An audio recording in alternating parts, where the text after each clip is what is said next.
And he's like, oh, who cares if he's the Antichrist? He shops with Temu. I mean, come on. Temu, that's a lifetime freaking disaster.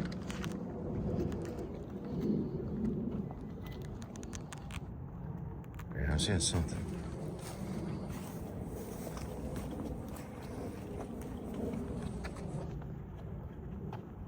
Right.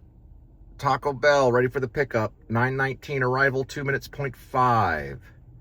Vrum vrum. Some will say tard and some will say genius. They said about Einstein and Brando. You always say what my uncle taught me. Right back at you.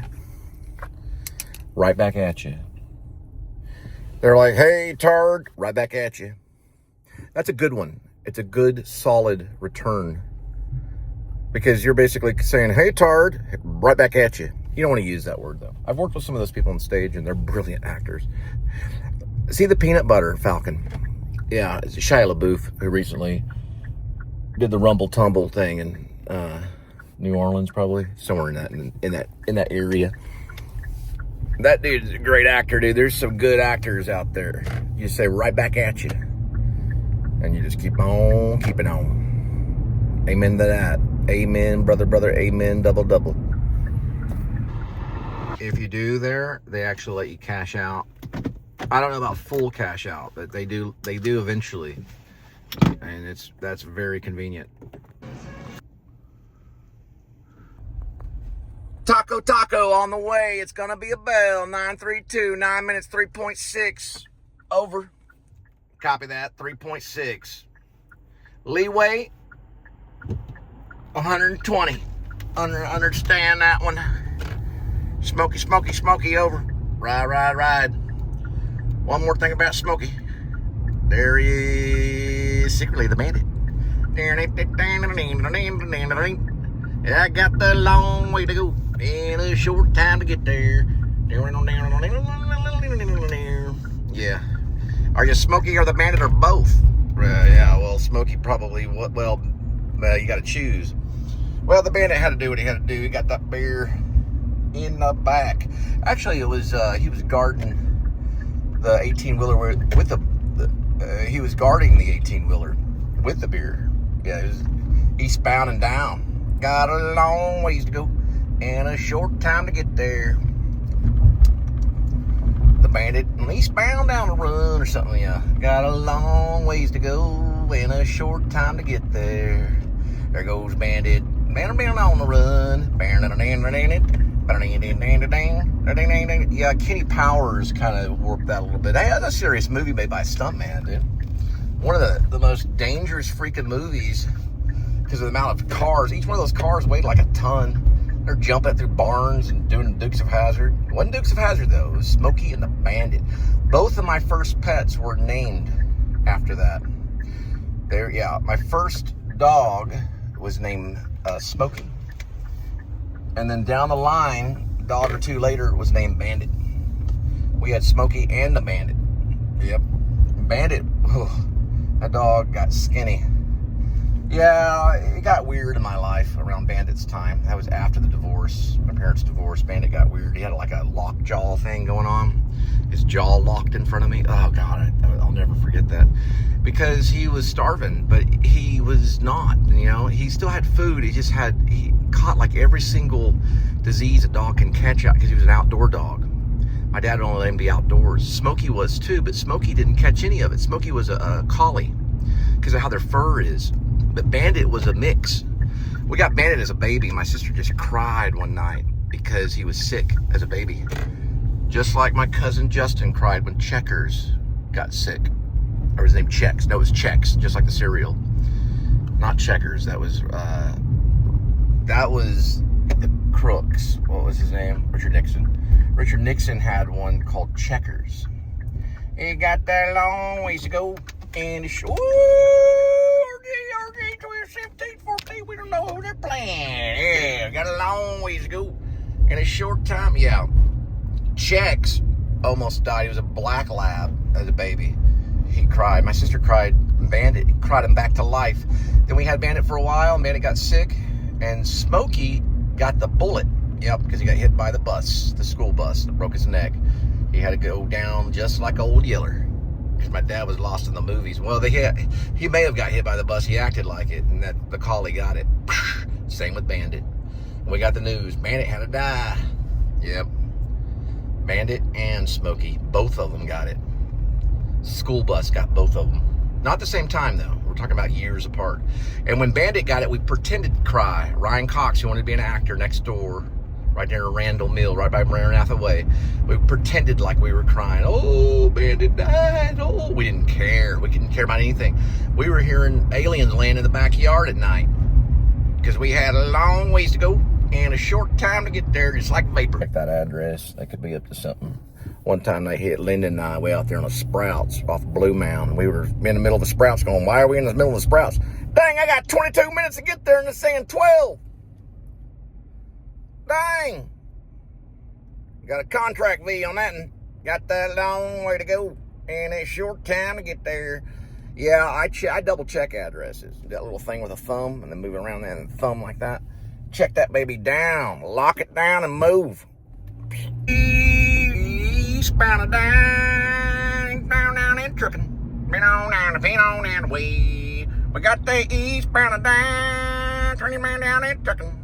Been on down eastbound down and way. Ding ding ding ding ding ding ding ding ding ding ding ding ding ding ding ding ding ding ding ding. Ding ding ding ding ding ding ding ding ding ding. Eastbound down, down and trucking. Go down and hang on down the hole. Down and trucking. Go down and hang on down and burr. Ding ding ding ding. Ding ding ding ding. Ding ding ding ding ding ding ding do. Eastbound down, it came by and trucking. Been on down and hang on down the way. East down and trucking. Hang on and hang on and burr. Ring ding dang a dingin'. Shing shing chang a hang. Hang on a dang a ding a dang ding dang do. Hey man, I could probably like get a mic, set it up. East down and down, down and trucking. Been on and hang on and home. Old folks home. Eastbound and down, crap. Eastbound and down, got a long ways to go and a short time to get there. Let's go watch Eastbound down and run. I'm just joking. I got a long ways to go and a short time to get there. Look at Bandit. Run? Yeah, I know, it's weird. That is a weird lyric. Eastbound and down. It's like I got a long ways to go and a short time to get there. Eastbound and down. Look, old Bandit run. Eastbound and down. Loaded up and trucking. We gonna say, yeah. It starts with we gonna say. We're gonna do what they say ain't can't be done. Eastbound and down. Loaded up and trucking. We gonna do what they say can't be done. Got it that time. Eastbound and down, loaded up and trucking. We gonna do what they say can't be done. It's part of it. I'm getting there. Woo-wee. Eastbound and down, loaded up and trucking. We gonna do what they say can't be done. Woo. Eastbound and down, loaded up and trucking. We gonna say they can't do be done. Woo-wee. Eastbound and down, loaded up and trucking. We gonna do what they say can't be done. Woo-wee. Eastbound and down, loaded up and trucking. We gonna do what they say can't be done. Woo! Eastbound and down, loaded up and trucking. We gonna do what they say can't be done. Yeah. Eastbound and down, loaded up and trucking. We gonna do what they say can't be done. Yeah. You know, Brando drops a glove, you know, and on the waterfront, and then picks it up and keeps on going, and everybody goes, oh my God, give him an Oscar. Yeah, I know. Give him an Academy Award. He picked the glove up and kept going. He made a mistake like a human being and showed it on freaking 35mm with Elia Kazan. Eastbound down, loaded up and trucking. Brando dropped a gun and Brando dropped a glove and picked it up. You know what I mean?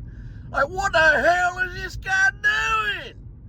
Eastbound and down, Brando dropped a glove He picked it up and secretly was a Trojan. Biblical, though. Brando, I think he was a Christian. You know, he was trying to, he wanted the directors to be like, hey, man, people are human. They don't really talk that clear. They make mistakes, you know. They have flaws. And Stella Adler was behind that, too. And, you know, I'm going to show it. And listen, he'd tell the director, he'd say, if you don't like it, F off. Or he might even would have hit him. You know, he said, this is the way it is. He was the director. All right. He was the director. It's a director's medium. Film is. So he was the director. If you showed up on set with him, he was the director. The director was like, okay, you want me to do what with the camera? You want me to slow it down? Okay. And then you're really going to kind of slow motion hit the guy. Then we're going to speed it up. And that one movie, about kind of like Misfits, you know, whatever it was about, it was like Brando, you know, all beat up and stuff. They did like a very violent bar fight kind of scene thing. And he slowed the camera way. Well, actually, he sped the camera up. Or did he slow it down? Let's see. He went real slow. So they probably would have slowed the camera down a little bit. And then he would have just barely nicked the guy going in slow motion and then sped it up later. So it was looked very real. All right, Sonic on the way. 9:51, 7 minutes, 3.3 for the pickup. Vrum vrum. Breaker 19, Rubber Duck. You got a copy on me, Pigpen? Come on.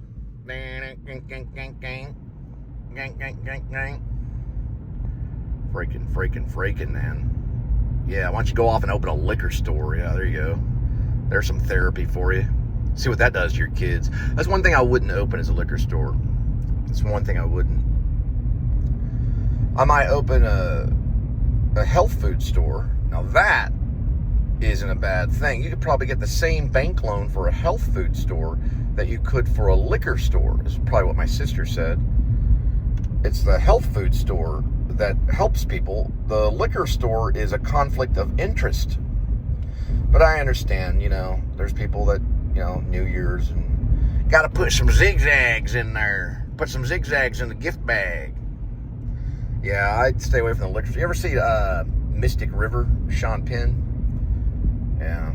I mean, he only had a few of the beers in the, you know, the little convenience store thing. Only a few. Look what type of person he was. So, you know, good movie though.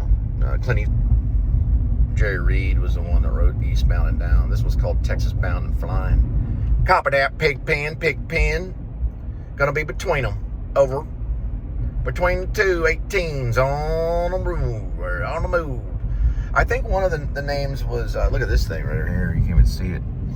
One of the names was definitely Smoke. Well, they always said Smokey for the bad guy, but Bandit, of course, was one. Yeah, I guess, was there Snowman or something? There was a guy that had the 18-wheeler. Always say 16-wheelers, 18-wheeler. I cannot think of his name though. They all had those code names on the CB. Back then, the CB, that was like the internet or something. That was like YouTube back then. Having a CB was a big deal. I remember when we got one. It was our first CB. We were like, oh man, this is cool. We were all taking these codes and like sitting up in the front, like pretending like we were Burt Reynolds. It was all made by a stuntman. Chili dog. Fish sandwich. Over. You're wearing double glasses and spicky and code on YouTube. Oh no, it's a revolution. And these guys went through the 60s in Vietnam. Come on, man. That was probably my paranoid first wife. I can't even hit the button. What am I gonna do? I gotta hit the button. The panic button is Sonic. I'm trying to hit the panic button. It's Sonic. Honey, I can't reach you. Can you get it for me? I want a chili dog. No, it's for somebody else. There we go. I got to speak in the speaker about the company name. And one time I was in Burleson, and there was a guy picking up one. He had a little delivery bag, and they were like, is this for, you know, like Uber Eats or whatever, you know? He's like, I can't say. That's what he actually said. He's like, I can't say. That's how bad things have gotten.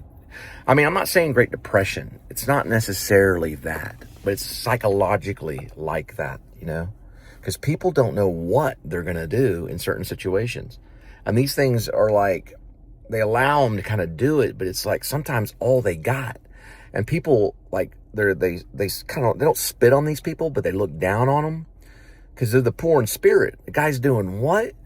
He's doing fake. Eastbound and down, loaded up and trucking. We gonna do what they say can't be done.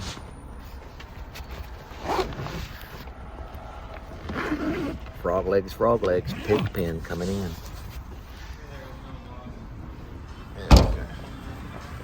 An American dog. Get the American dog, Chicago style. They used to have Chicago style here. They got the all-American. Just slam it down on the smack. All right, 10:02 on the way. Sonic. Eastbound and down, loaded up and trucking. We gonna do the they say can't be done. You. All right, Snowman, you out there? The bandit, Bert was kind of, you know, he could have been that Jim Carrey kind of, you know, but he wasn't. The thing about Bert that made him cool, I'm talking about Reynolds, he's not around anymore, but what was cool about him is that he was just cool. And he was also one of the first to kind of famously make the side, or he fought for that, or either the director liked it, because the director was a stuntman. Those guys directed Needle something. Regardless of his name, because names don't really matter. I mean, they do in Hollywood, but in the long run, they would all agree that names don't matter. If the movie's good, the movie's good. Smokey the Bandit was good. But he pulls up in his Trans Am or whatever it is with the Firebird, and he pulls up, and basically he looks right into the camera. Like he breaks that fourth wall that they say in theater. And it's like, it was like a big deal. They hadn't been doing it in film for a long time. But Burt Reynolds, they're like, what in the world? He's looking into the camera. It was a side, is what they call it. It was, you know, this is a movie and you're watching something really fun. And man, did they tear it up, dude. I mean, they broke the records on how many cars they trashed, they broke a lot of records on how fast they were going, they were filming and stuff, all this kind of craziness with this 18-wheelers and all this stuff. You know, the Blues Brothers did the same, Dan Aykroyd and Belushi, but they really did do a dang good job in Smokey the Bandit. Yeah, eastbound and loaded up and trucking. We gonna do what they say can't be done. Yeah. Amherst. Some of them are accurate.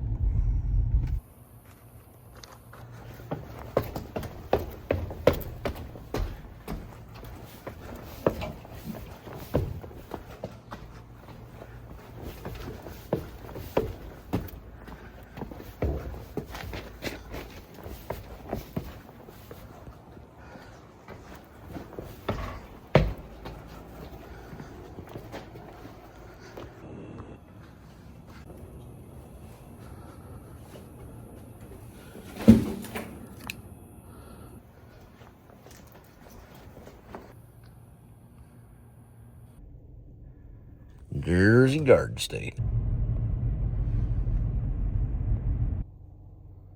is Bedford Boys Ranch. Beyond that, there used to be a building that had a theater in it. I saw Chase Pruitt, who went to the Actors Studio. That's not how you pronounce his last name, but he went to the Actors Studio when I was there, when Bradley Cooper was there. He did Wait Until Dark right over there at the Bedford Boys Ranch. It was an incredible performance. They used a refrigerator on stage with the light. Wait Before Dark had, I would say, Audrey Hepburn. That's my guess. I get it wrong sometimes, but that's where it was. Regardless of who was in the movie, the play was really good. It was directed by Campbell, last name Campbell, Bradley Campbell, I think, or something like that. They both went to the Actors Studio. I was there too. I was a big fan of Chase. I saw him in Come Back, the Five and Dime, Jimmy Dean at Texas Wesleyan University. He was incredible. And he was there at the Actors Studio when I was there. He was doing Off-Broadway. Charles Statham got there too and was doing stuff. I was working at the 13th Rep, who James Gilbert would later show up at and get a photo at. I was working with the lady that ran it. But it was cool. It was cool times. That was a good play, though, at the Bedford Boys Ranch. Just back in, like, early 90s. or I'd say mid-90s. Wait Until Dark, the movie, was Audrey Hepburn. But it was good. It's about this doll, and it has heroin in it, but she doesn't know it, and it gets stuck somehow in her home, and the addicts or the dealers or whatever come looking for it. That's who Chase played. When he would go on stage, man, the whole entire room would change. The whole theater, everything. It was like, whoa. You could not take your eyes off the dude. He looked psycho. But that was intense player. See, I mean, you don't have to be a freaking movie star to be a great actor. But you would think that those types would freaking, this is Bedford right here. You would think that those guys would make it, But going to the studio is a big deal. That's a big deal. People don't really.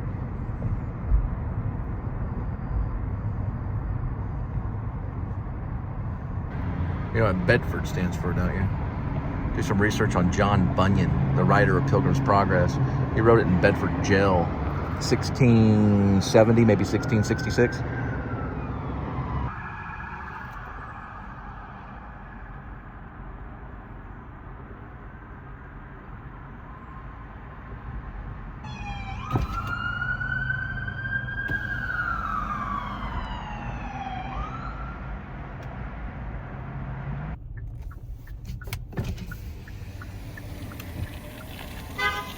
Man, big old fans of the show.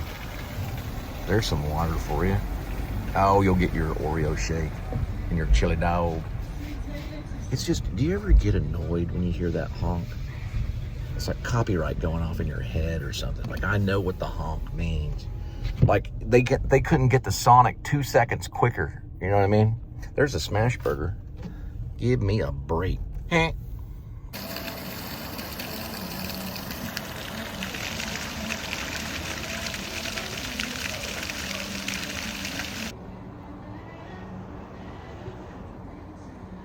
$6 smash deal.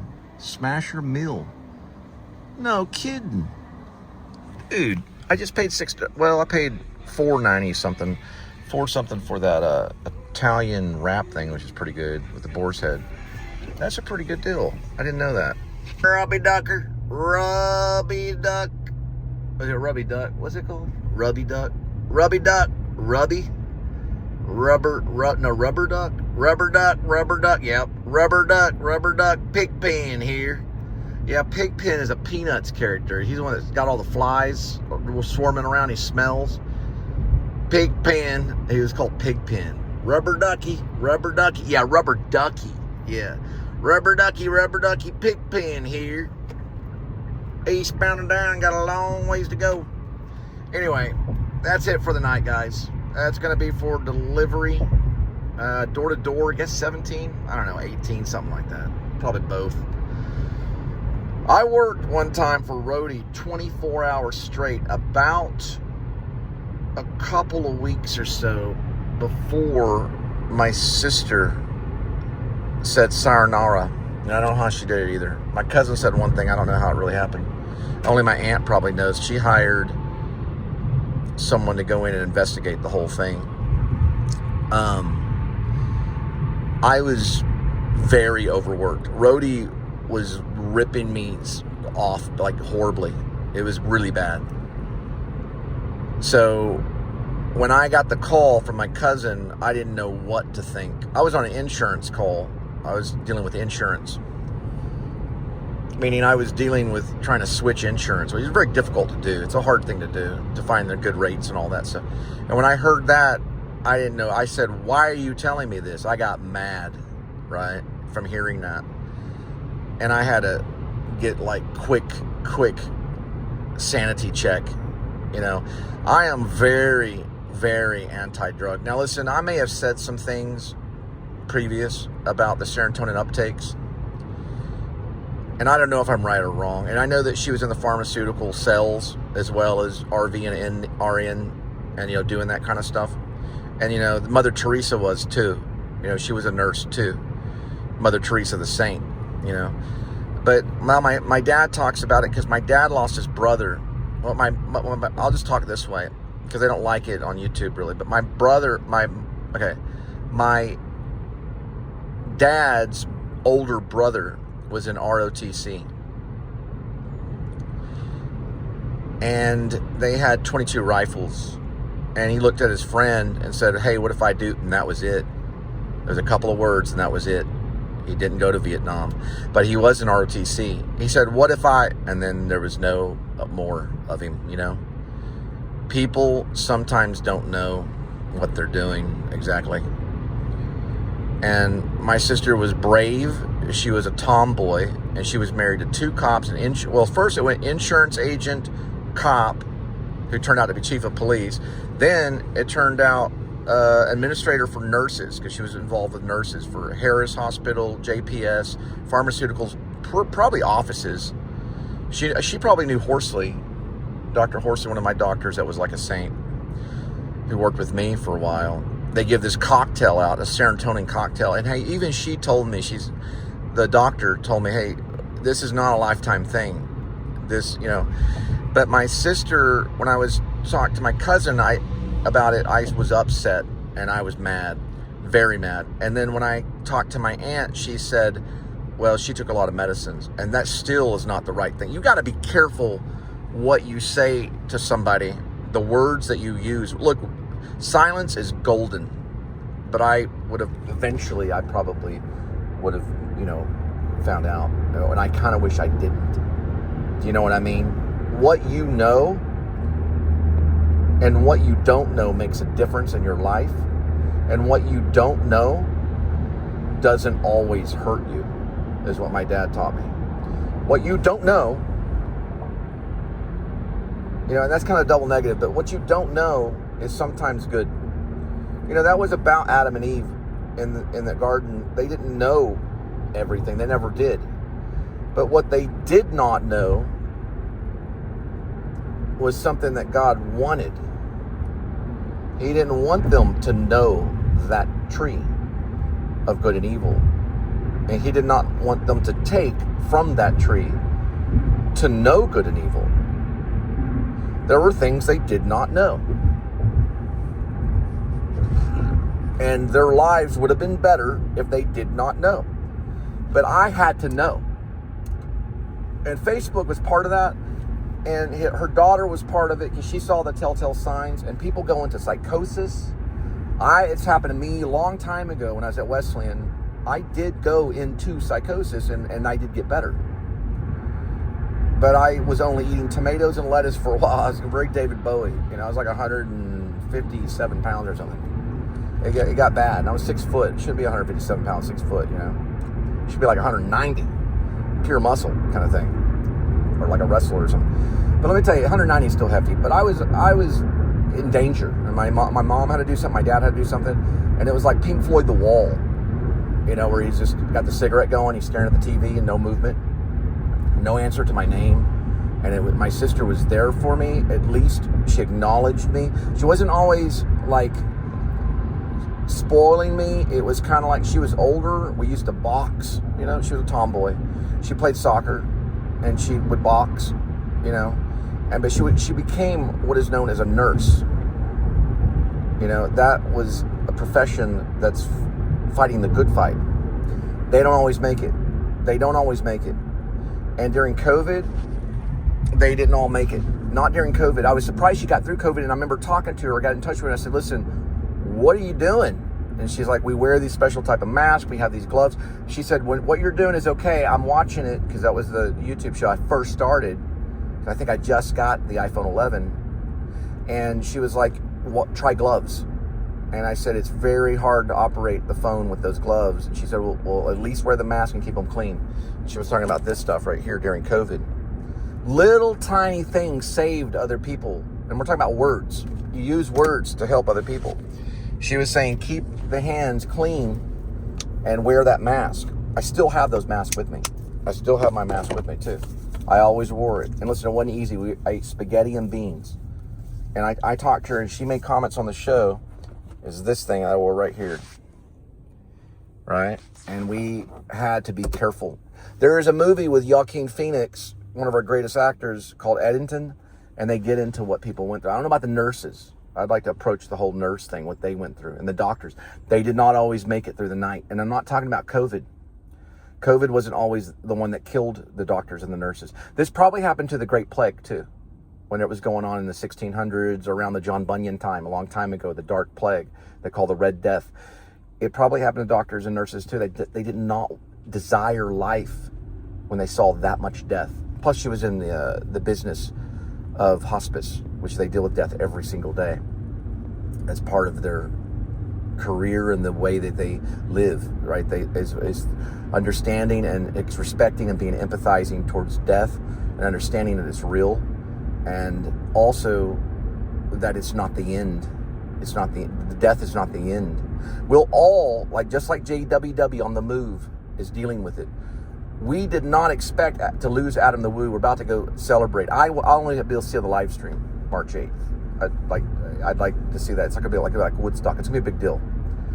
But we did not know that Adam the Woo was going to bed on December 22nd and was never going to wake up. Regardless of the faults, the stupidity of whoever, when it comes to authority figures or whatever it may be, we did not know. Nobody knew. They still have to follow certain guidelines and protocol due to safety. But with my sister, I would never in a million years. I'm putting my hand up right here. If you can see right here, put my hand up right there. A million years, I would never know. I would never bet or guess. Not in a million. You never know, right? And I don't even know, and I don't want to know. So, be careful. Because when I called my cousin back again, he gave me more information that I probably was seeking. A good movie is called Fearless with Jeff Bridges, because he comes to conclusion that in his life, his inhibition vanishes because of a airline flight that goes bad. There's an airline flight in his life that he's on an airplane, it goes bad, everything goes to hell, and he sees basically that's the moment of his death, and he has to come to conclusion to that, the moment of his death, and he lets go of fear. It's like he doesn't mean to on purpose, and he was allergic to strawberries. That's why I put it in that screenplay, Vlogger versus Vlogger. And he eats a strawberry, it does not kill him. This stuff really happens. He loses his fear. And he looks at Rosie, whatever, I don't know her name, but she's an actress from Puerto Rico. Just put it that way. He looks at her in the car before she has to go through therapy to figure out how she got through the flight and lost her baby that flew out of her own arms on the airplane where you're supposed to hold the baby. And he puts it's like a toolbox in her hand, throws her in the back of the car, and U2 starts playing. The Streets Have No Name. Floors it right into a wall, and the toolbox goes flying through the windshield because he had to prove to her that she could not hold on to that baby. And they go through the whole therapy. They're crying and figuring it out. But he looks at her at one point and he realizes that someone had died. And this, I don't know if it was the baby, but someone had died, and he looks at her, or somebody like her, and he says, "What is it? What do you want to know? How?" And it's the way Peter Weir does it, that in Bridges is important, it's like the way that he does it, he asks, how? Is that what you want to know, is how they died? Does that matter at that point? Does it really? If you don't wake up, or if you do it yourself with a weapon, or you don't, or the wind does it when you're, mountain climbing, or if you mountain climb, or you're walking a dog and a train goes off the rails and slides across the neighborhood and you're too close to the tracks, you don't know. But I would never, and when the phone call happened, the last thing I believed was that was real. I knew it was fake. I knew immediately that was fake. The whole YouTube thing, the Facebook thing, everything. And then who did I blame? I was like, man, I know I said some stupid stuff. And what happened with my sister and I when we were younger, that I should have never publicly announced. And I don't know if I did or not. I really don't know. I don't remember per se. But I know that no one is perfect. People make flaws. And sometimes when they take blame, guilt happens. But then they start throwing out blame. Oh, you were the one that did. And that's why I avoided the funeral and all that stuff. I was like, no. You know, Jordan, the lion, gets on, and I want to say something to Jordan, too. In the actor studio, what we learn is people actually try not to cry, okay? And I know you've lost some people, okay? But learn that people actually, real people, I'm talking about real people. I know he's a real person. I know he knew Shelley Winters and all that kind of stuff, and he worked hard, and he had some close calls in Hollywood and stuff. But let me say something. People actually do try not to cry. They do try not to. It is a sign of weakness. Jesus did weep. It is true. Jesus did weep, and we do weep together. We do cry. But I have to say that people do try not to cry, and I hope to God that it was not you that sent me a message about the video thing and you went into another account. I hope that was somebody else because you knew it was taken off with that documentary. But let me tell you something. People do try not to cry so they can stay strong, right? So they can stay strong. That is a choice that people sometimes do make. They don't always just cry. And there's nothing wrong with crying. People do cry. Everyone weeps. And they lose friends and they lose family. But they try not to cry. And like Bruce Willis one time mentioned it at their studio, he said it's their job to cry in some cases. I've never really worried about it, you know. It's their job to do it at times. And I don't know what she was going through. It was probably psychosis. And I blame it on the demons. And I wrote a song about demons too. I don't hate Jordan. I don't hate Adam. Adam's gone. But I can tell Jordan this, that, I mean, he is very fortunate to be where he's at. Same with his dog and everything that he has.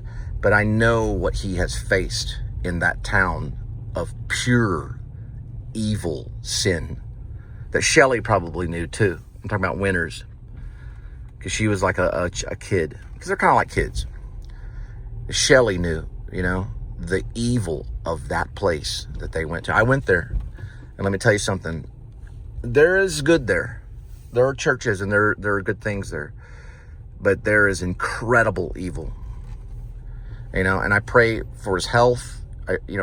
My sister, I did not know. No one always knows. You want to call your friend, make it weird, just like Justin Scarred. Justin Scarred. I like his name, Justin Scarred. He's one of my favorites. So is Adam. Adam was definitely my favorite vlogger. But I liked Jordan too. Jordan, I used to pretend like I was Jordan. I'm not going to lie with Jordan Line. I used to pretend like I was. I listened to the whole Nashville thing and everything. Nash 80, whatever. But Adam was my favorite once I found out. But like Justin Scarred said, find that person and make it weird. Tell them that you care about them. I never got to do that with my sister. I didn't get to. And she was very important to me. She gave me my first beer, my first marijuana joint, and I don't really support drugs at all. But she taught me things that my parents could never teach me and that no one could teach. Your sibling, you learn about life with your sibling. They teach and help grow. And it could have been because of me, or it could have been just the way things go down. But we can't blame one another for the ultimate thing that happens to us in life. The final. We cannot blame others. All right. My dystopian novel, I'll continue to work on it. I'm going to continue with Rib. And we're going to continue on. And I do miss Teresa.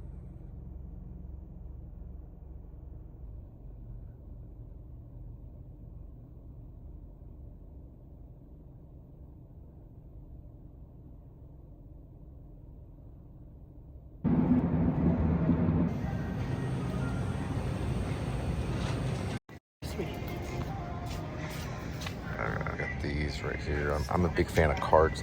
I have a set of cards that have all the presidents up to Obama. It's not a lie. I've showed them off too. These are 50% off. It's called Bicycle Jumbo.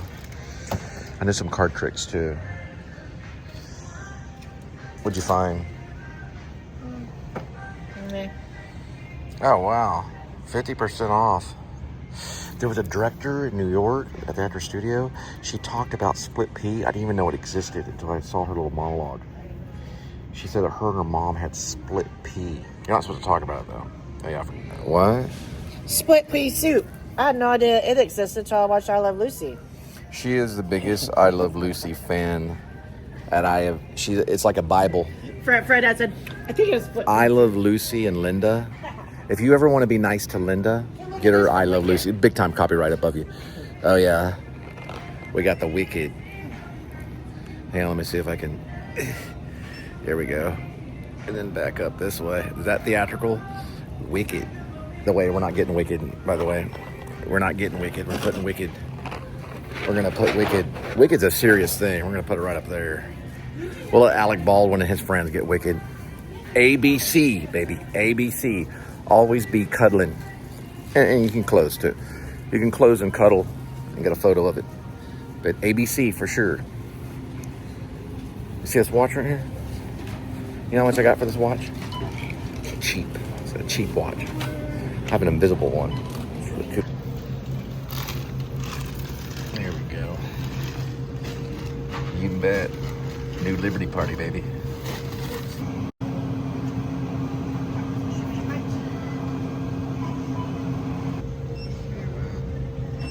I'll let this go.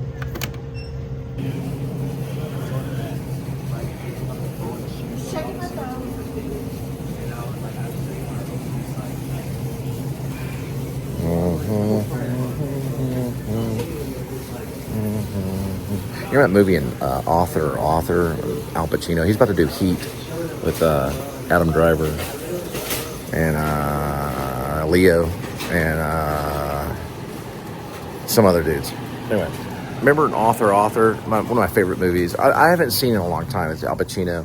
He plays a playwright, and him and his son go out in New York City, and they get the review of his play, because that was everything. A playwright, that was everything to a playwright. The review, they pretended like it was nothing, like they didn't want to see it. Him and his son go and walk. He's playing like basically Neil Simon, probably, and he finds the review. I can never really interpret if it was a good review or a bad one, or if he was lying. But he was like kids all around him writing a play, New York City. He didn't do all that stuff though, always. That came later, and Al Pacino's later. He's an underrated kind of actor a little bit. He was there at the actor studio doing Salome. He was practicing it before they even did the Salome, which is about the beheading of John the Baptist. They were practicing it at the studios at the time. They were practicing. And that came out. See that thing, dude. Talk about Dog Day Afternoon, which is his best work, is Dog Day. Attica. Sorry about that, George. I didn't mean to say anything about not crying. I know you cry well. But man, in the studios, they'd be like, "Hey, dude, we know you can cry. Okay, we know you cry." That's cool. I've seen them rip them apart, dude, with actors at the actor studio. I've seen it. They're like, the guy's like got tears running down his face. He's been shaking and going in convulsions, and they're just like, De Niro's like. They're like, dude, get it together. That's what they're like. I know, I'm opening it up for you. Okay. They're like, dude, get it together. We know people cry. But people also don't cry. There was a guy that was doing a scene from Eugene O'Neill's either Desire of the Elms. No, it was Desire of the Elms, but that guy did good. It was a guy, he was real good looking. He was listening to headphones. It was from A Long Day's Journey into Night. And he has horrible pneumonia or whatever, and he's coughing and he's crying. He's like talking to his mom or something of that nature. Maybe he really was. And Estelle Parsons is sitting next to basically Requiem for a Dream lady from The Exorcist. Hang on real quick. Hey, what's the chick in The Exorcist? Not Estelle Parsons. She was in Bonnie and Clyde. Last person on this planet would know would be Linda. But he worked with she worked with Jared Leto. Okay, she goes. It's like, I'm taking an Uber. You are taking an Uber, baby. You're taking secret Uber. And she goes, Estelle Parsons goes, we try not to cry. We try not to cough. That's what she said. Okay. I don't want you talking the whole time. We try not to cry. We try not to cough. Because he's going,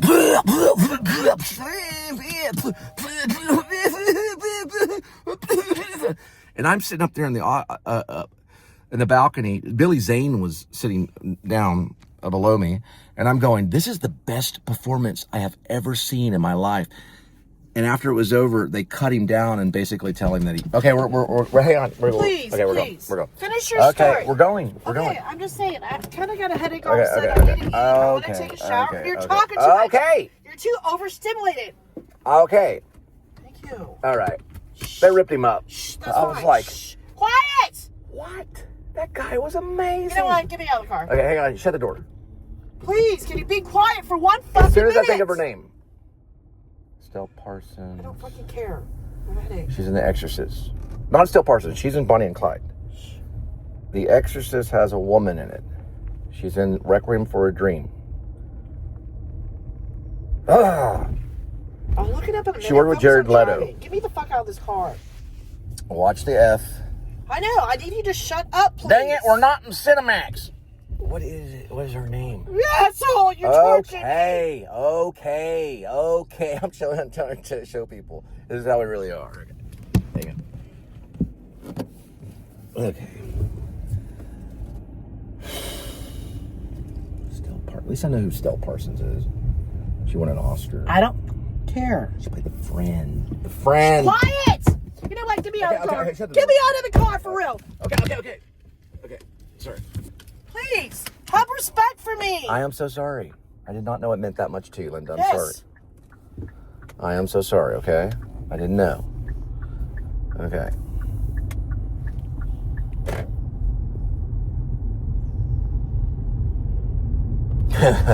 Quiet! That wasn't even 1 second. Don't you ever be quiet? And please, he's gonna be single soon.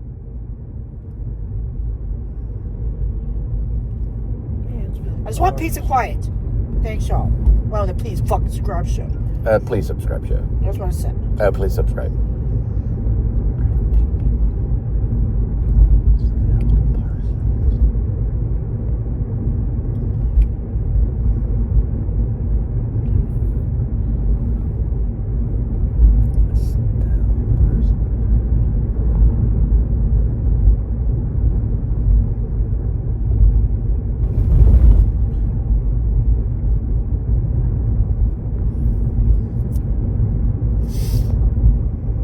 How's it doing anyway? Is it still functioning and everything? Yes. Okay. Phone's about to die. How much battery? I got this right here. Probably 10% or 15%. 10%. The light hadn't came on yet. Well, okay. The light hasn't come on. Just a second. Wait, why are we going this way? This Yeah, we is have to- for snow. Okay. Hold on, we're in a different way. I know. Just give me a second. There's one of them. Boy, you have me as a rideshare driver. I'll talk about Elliott Smith. Oh, shut up. See if we can plug this in right here. Okay, but you're in the right way. Okay. Oh, because that was Kroger and that's not. Okay, I was thinking. See what happens when you do this right here. So it makes a noise. If you have it turned on. Lightning cord. It had a noise, but it didn't charge. Hang on, let me look at something real quick. Just real quick. Be careful. Just real quick, let me see. Careful. No, just be careful. Hang on. Okay, that means it's not. I don't think the Bluetooth would connect. Who's Nee Sing Bong? It's probably like a random Facebooker. Jesus, love of Mary. Okay. I see. Sorry, big truck. On and Maybe off. storm progress. Silent mode. On and then off. Got it. You got Facebook going. Yeah, I heard it. Okay, that is true though. Yeah, shh. I need all the fucking commentary. Just give me a second. Shh. I don't need all the fucking commentary. Okay, there's the F-bomb. People trying not to cuss. Okay. Quit it. I don't need that commentary. The Exorcist.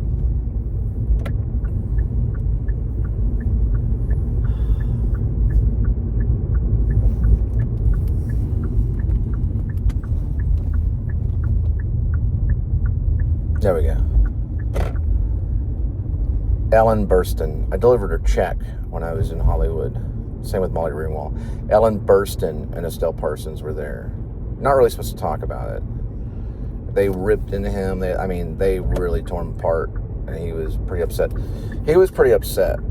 Because he was like, what are you telling me I can't act? Okay, please. All right. You have to be quiet for okay. 1 minute. Shut the fuck up before I bang There we my go, head on there we here, go. and you have to take me to the hospital so I have to deal with this. I gotta be careful of that. All right.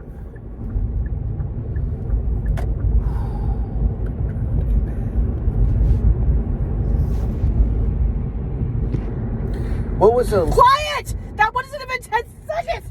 Quiet! Please!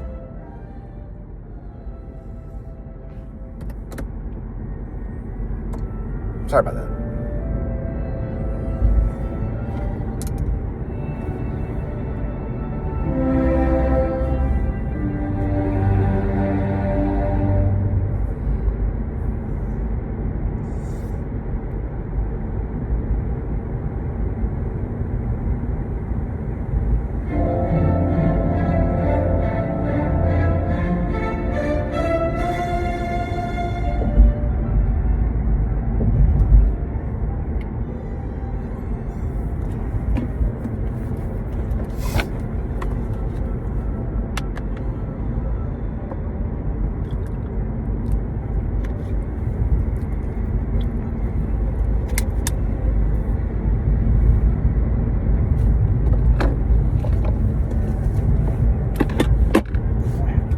What? Would you forget something? Nothing. Oh, you forgot something? Fucking clean out that fucking closet. What closet? Oh, we'll get it. They talking about the glass break. Hey, Yeah, I'm not gonna get it all tonight. Let me Okay. sit real quick. I just want to monitor something real quick. Yeah. I'm not trying to be mean. Okay, I'm sorry. I'm did bring completely some wrong. gloves. I am sorry. Okay, then we need to. Did sit you know down. Jordan Lyon and his chick never fought once? What's her name anyway? Okay, I'll have gloves. I'm not gonna get it all. I'm off on Saturday. So you're gonna have to put a warning sign on the door. Okay. It's not about memory, it's about creativity. Katie! Okay, sorry about that. This is like off and on, dude. This is an older one though, but we might could use this one. Dustin had it. I know, hang just me a second. It's been plugged in too many times. Okay. Port goes out. Shit don't last forever. Okay. What I ended up getting was going to be sushi, and then I got a Italian wrap at Target, a boar's head, kind that you also have at Kroger. I got that, and I had to get that and take a moment. And then I did it was like a McDonald's or something, and it was like a Sonic run. And I got to sing Eastbound and Down, loaded up and trucking kind of thing. And we gonna get them doggies on the run. Talk about Brando and on the waterfront. Okay. I got ramen, and they were 29 cents at Target. Believe it or not. But there were tuna. You didn't eat it, you just purchased it. Okay. What about their tuna? Well, I mean, I need like a hot plate or something to eat it or microwave. I ate the Italian wrap. Sounds good. Which was salami and stuff. What I got was the ramen, and I got tuna for $1.29. But the ramen was 29 cents. What is it at Albertsons? Like 17 cents? Or it used to be. 19 cents. 19 cents depending on the sale. Okay, so I got it for 29.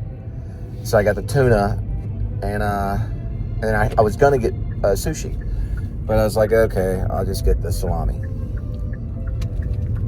I don't know. I feel sometimes better with the sushi, but then the too much of the salami. It's like a balance. It's like a balancing act.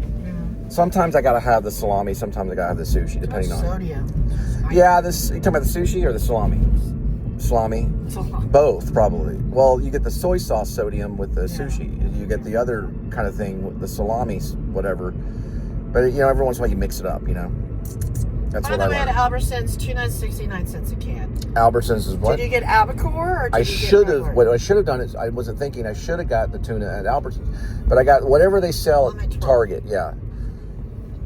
Oh man. $1.29 is probably. Yeah, I had to Make sure you don't get the one I got in to oil. sit That's in gross. peace at a Starbucks with the lights barely off, and right when I get up, and I didn't show this in the vlog, to get something to wipe my hands with, freaking security guard that looks like Ball Breaker in Porky's. Remember Miss Ball Breaker? She's sitting there going, I said, I'm gonna get this little, I was like, please just let me have this sandwich in peace. You know what I was waiting on? I was waiting for the cops to show up as I ate the sandwich. I was like, what in the world? Now, I finally got to eat it in peace, and once I ate it, I was like, hit the button, let's go Smokey and the Bandit. One of my favorite episodes. Lucy gets chummy with the neighbors when they move the country.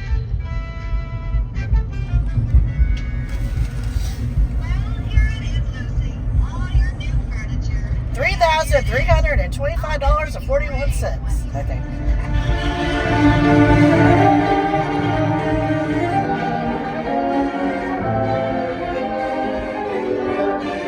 She's about to call. 3,325. Hold on. She's gonna say how much it is. $3,325.61. Hold on. Hello? Oh, I'm in terrible trouble. Can you come out right away? What's the matter? What's up? It's Lucy and she's in trouble. Hang up. 3,300. Let me see if I get it right. Hold on. Ricky told me that I could spend $500 for some new furniture and I got carried away and I spent over $3,000.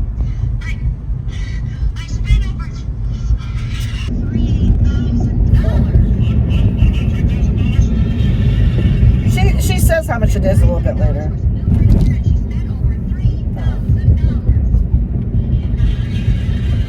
Then they show up and Lucy's like, yeah, I know how much I spent. Ricky's gonna write it on top of my forehead.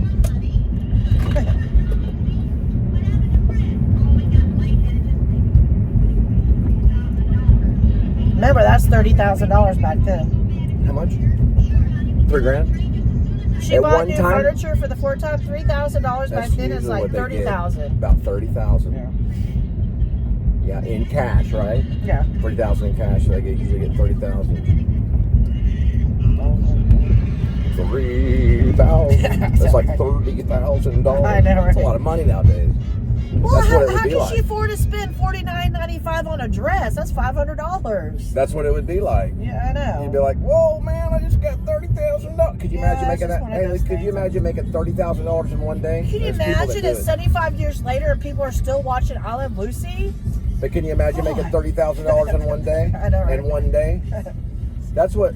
Look, real estate agents, they make that basically in one sell, and they do it 3 times in a year, and they roughly with everything come up to about $100,000. But over time, that builds, and most all of them end up millionaires.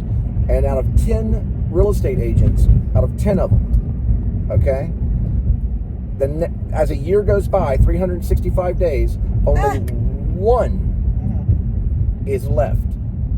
Only one out of that 365 days.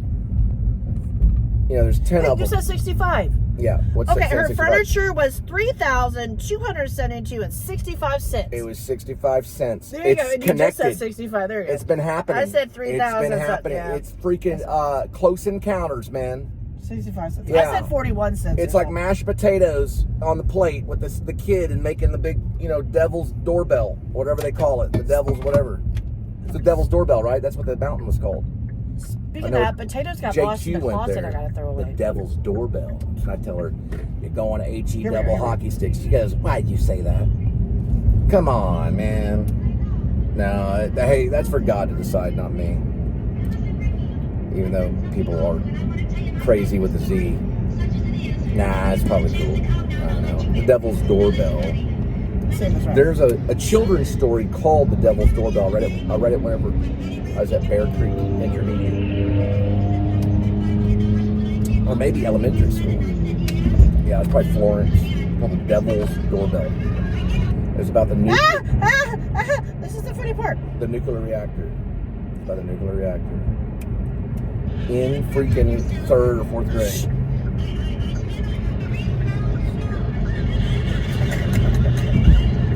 How much? I don't know when she says the exact same number, though. She says it eventually.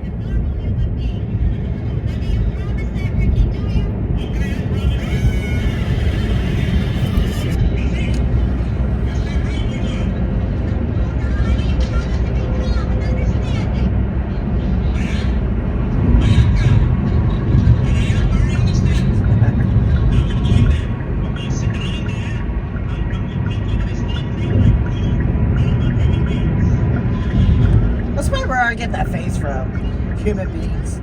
Who goes around saying, hey, you're going to talk like normal human beings?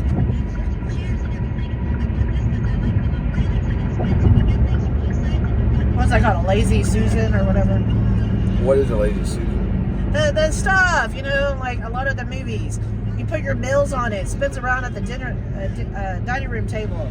Lazy It's freaking John Travolta and Deborah Winger. That's who I was thinking of. An urban cowboy. He's got the Italian cowboy, and Deborah Winger was hot, dude. I used to know a chick that knew my second wife that reminded me of Deborah Winger after she had babies, and then she reminded me of two of Deborah Wingers.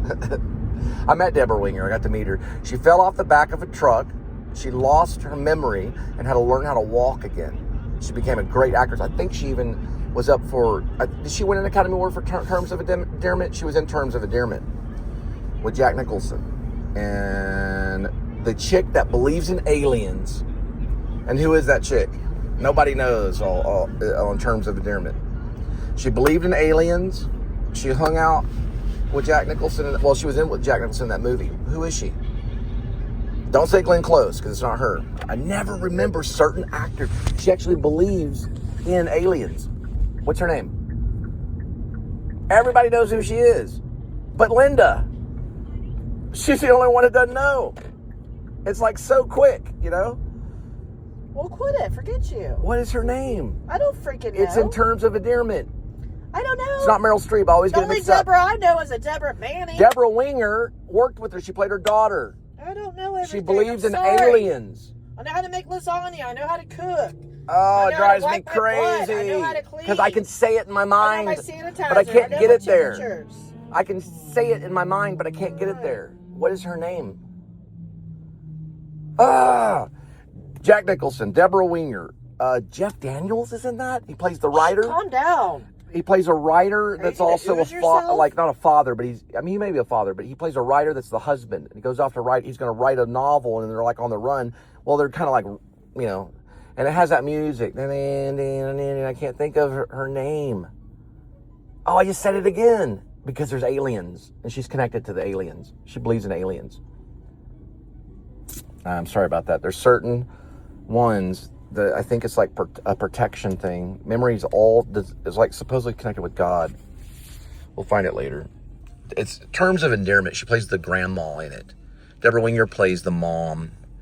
It's a beautiful movie. Jack Nicholson plays the astronaut next door that gets drunk all the time. He's always drunk. Wait, why'd you just say that? Talks like Jack Nicholson. I just read that. You just read Jack. Hey, let's prove it. Let's prove it. Because your phone was over there. What'd you read? Hold on. What did you read? What was it? There's aliens. And her name, she's connected to aliens. What is her name? What did you read? The word Jack? This stuff has been happening, dude. It's prophecy. It's like you're connected to something like it's very close encounters. Oh, almost remember the name. Just a second. 1 minute. What they've proven this stuff on video. Quiet, like I need you to simmer it down. What are you reading? It's the word Jack?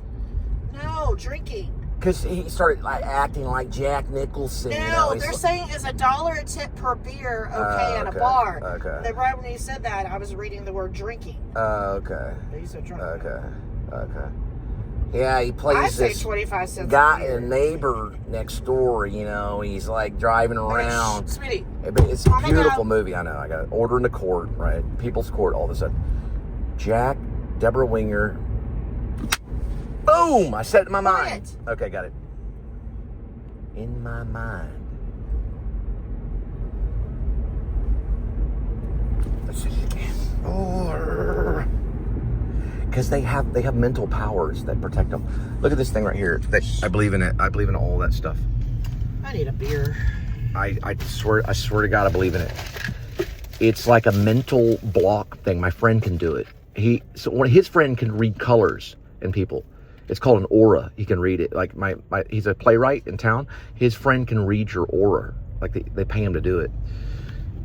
Oh, she can block you. It's just like the X-Men. She can go out there and block you from saying her name. If I was in Jeopardy, I'd be like almost winning.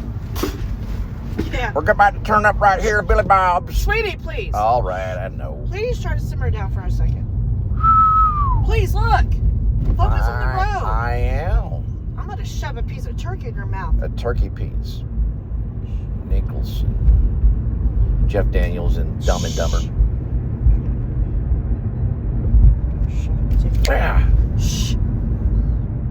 Red hair. She has red hair. Technical difficulties. Hey. Right whenever I said hair, she read the word hair. Right when I said hair. Ugh. I surely know her name, dude. I'm surely... Did girls wear their hair like that? No, Back in 1994? I'm surely sure that I know her name. Deborah Winger, Jack Nicholson, Terms of Endearment, 1980 blah. Right? This is the vlogger that I am. Tell me I'm not Brando Vlogger. I thought I was Adam the Woo was, but the Brando Vlogger would not remember anything. He'd be like, it doesn't matter what the name is. You see, what you could do is you take your nose hair and you braid the nose hair right here, and you put it down this way. You get on the internet and you say, you know, Billy Zane in the future is going to play me on an island, you know, in Tahiti. And I don't even know who Billy Zane is, you know. And it's Shirley MacLaine, Cole, because he takes over. It's sure I thought it was a cop with one headlight. That's what Daniel has, dude. At times, because of some kind of poltergeist, because it's like a demon thing, Daniel Lucius Copex has one headlight. Maybe we could use that song by the son of Bob Dylan, Jacob's song about the headlight thing. I don't know if it would fit, but I might throw it in there. Daniel is in a cop car with one headlight. You know how creepy that would be? That cop car has one headlight. Whoa. Shirley MacLaine is her name. Shirley MacLaine plays the grandma. Anybody ever liked Steve? Deborah Winger plays the mother. Jeff Daniels plays the husband that's a writer. And Jack Nicholson is the neighbor that was an astronaut that was drunk all the time. Terms of Endearment, 1980 blah. And it's a good freaking movie. I love that movie. Deborah Winger is great in it. And Kelly reminds me of her. When I said Kelly, who was on the phone? Kelly, 90210. And she was watching 9021 right whenever I said Kelly. At the same exact time. Shirley MacLaine needs to get it. Look. Right when I said Kelly. Yeah. Right at the exact time. I'm not lying. I was Am I about to say, lying? there's Kelly. Her haircut looks horrible. Guess. Okay, look. Oh, there's Brandon. In Ghost, okay, by M. Night Shyamalan. I say his name perfect. In Ghost, Shyamalan, M. Night, called the character what? The little boy. What was his name? I see Ghost. Cole. Brandon. No, his name is Cole. But not Spivey. But he sees Ghost. Shirley MacLaine. All right, we're getting on the. We're gonna get on the payphone. She and Stuart are getting married there tonight. Oh, I have taken just about enough. Oh my God! Wait, what happened? No, Dad, you can't go. If you show up there, she'll never trust me again. We won't tell her that you said anything. I think he was gay in real life. It was in Dawson's Creek. That's 90210, right? Yes. Okay, I got it right. Yes. I 90210. watched a little bit of 90210. It's the original 90210. Yeah. Guy wears two glasses. Alec Baldwin, he cleans his whole house with one rag. I can hear his thoughts, dude. That's what Alec Baldwin said, didn't There's he? LA. He would testify on it. Yes. I said he cleaned his whole house with one rag. Alec Baldwin. Always Does anybody like Steve from be 90210? closing. What? Does anybody like Steve? I like Steve. I don't listen. I watched His 2 real episodes name of is 90210. Ian something. That's my nephew. I watched 2 episodes. The first and the last. Shut up. That's like an Alec Baldwin joke. Get a job. Stop photographing my neighbors. He doesn't really talk that way. He talks like this, Cole. He's gonna play your ghost father in Escape from Maine. He talks like, get a real job. No, he has like a rustic voice. He's actually funny. He did a whole thing with Seinfeld or something. He was like, him and Seinfeld drinking coffee in cars. Or comedians. He's like talking about these gay plays he had to do when he was on Broadway. Well, yeah, I did this play where I was smoking Your voice, Steve. a cigarette.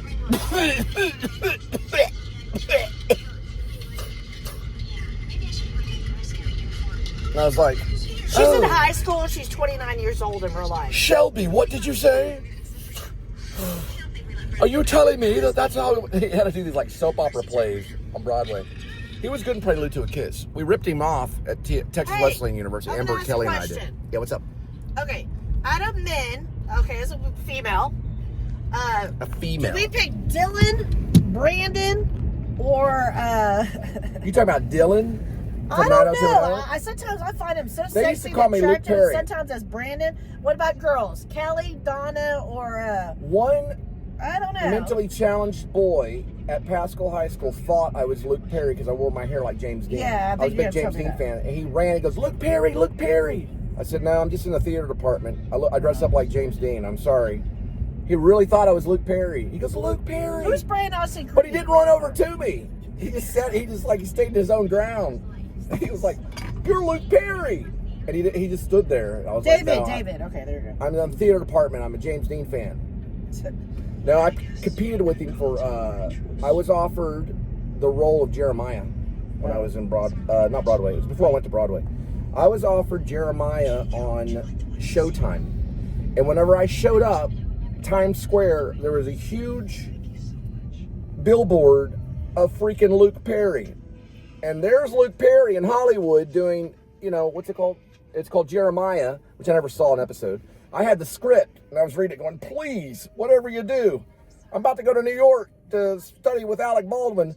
Whatever you do. Well, he studied Tisch, but we were going to Tishman Theater at the New School University, at the Actors Studio Drama School. And I'm going, whatever you do, whatever you do, cast me. That was kind of how it was.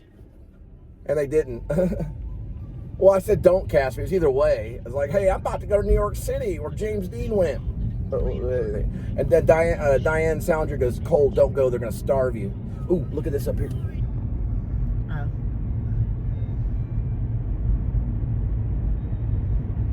Can they be there with their lights off in the middle?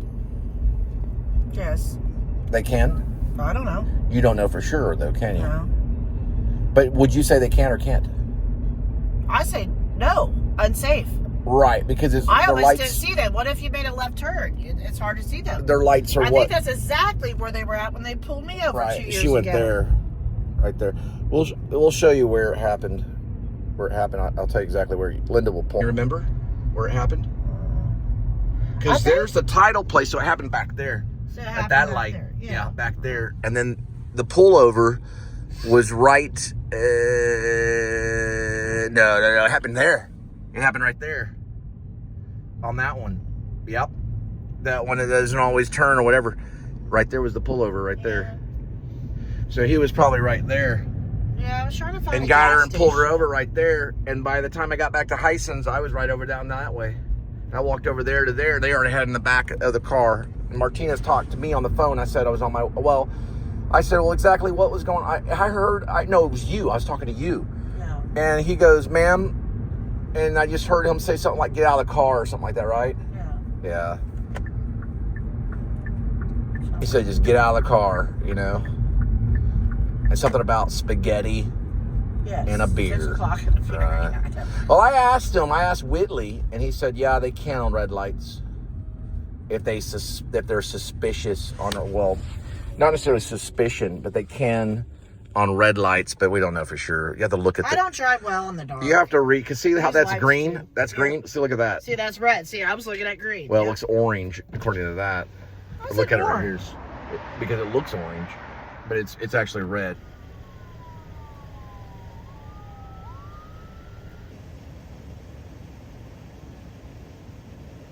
You time traveled, didn't you?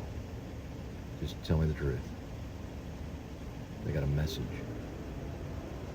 Doc Shelby sent that cat. It's a new one. In my fictional novel, Rib, or Dog Night Out, okay, it's my fictional novel, Rib, or parentheses, my fictional novel, parentheses, or Dog Night Out, close parentheses, dash Shepherds of Alaska, the cats are connected to some mysterious force. They are sent through time by Doc Shelby to find certain people for certain reasons, like cats find you. And he can trace them somehow. He uses perfume and wardrobes. They travel through the wardrobes.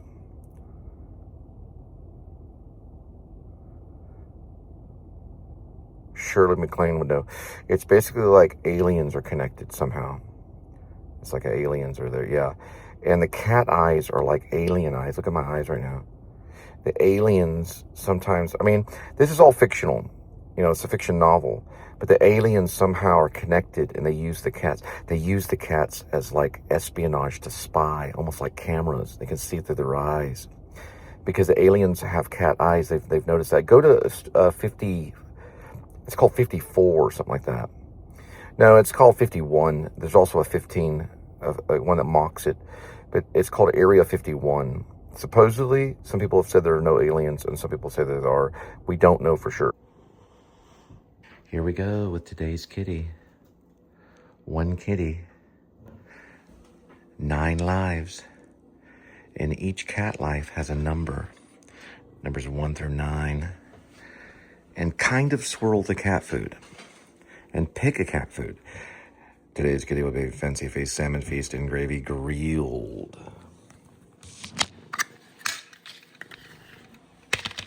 And that is scripted. Yes, there's script. It is scripted to a certain degree. Yes, kitty. I will be having this special green noodle. 54 cents reduced. It's basically like a yakisoba. Yakisoba. Yakisoba. Yakisoba. Yakisoba. We all have yakisoba vegan. We all eat vegan food. Yeah, kiss my ass. All right, we're gonna have that. Throw in some of that. Chop that up. Add some spice. And do the right thing with the yellow. Jump a broccoli. And go to town.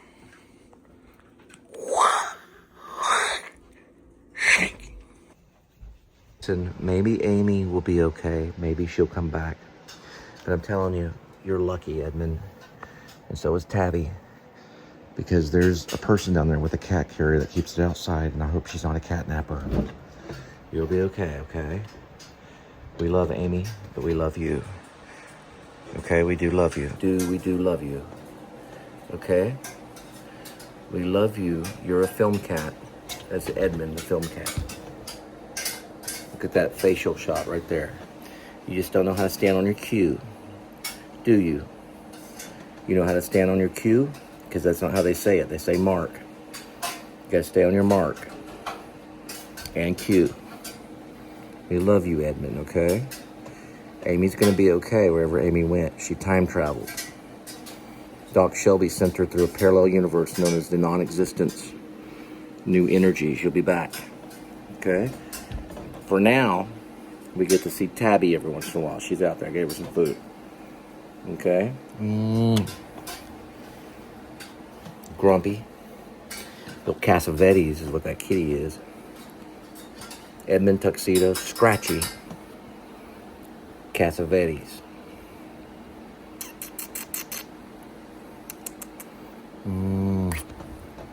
Woo! Little Marlon Brando kitty. Yeah, she got me right there. See? That's what Kitty did. Probably in my sleep, too. I'll be okay. Amy's gonna be fine. She might come back. Time travel back.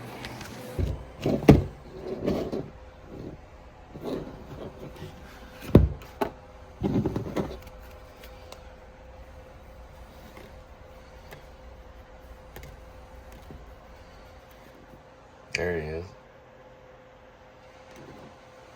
There he is. The Jack of Hearts, dude. There's Bush. He's the Ten of Hearts.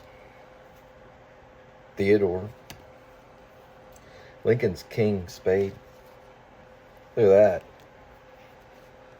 Doesn't go to Trump though. That yeah, it would though. They got another one that does. It'd go from him to Trump. Biden, that one's worth probably a couple grand. The Biden one, because they would have a Biden one too. There's Nikki. I call him Nikki, but it's Richard Nixie. He's 4. 4 like music, a heart, wasn't a crook. Look at that.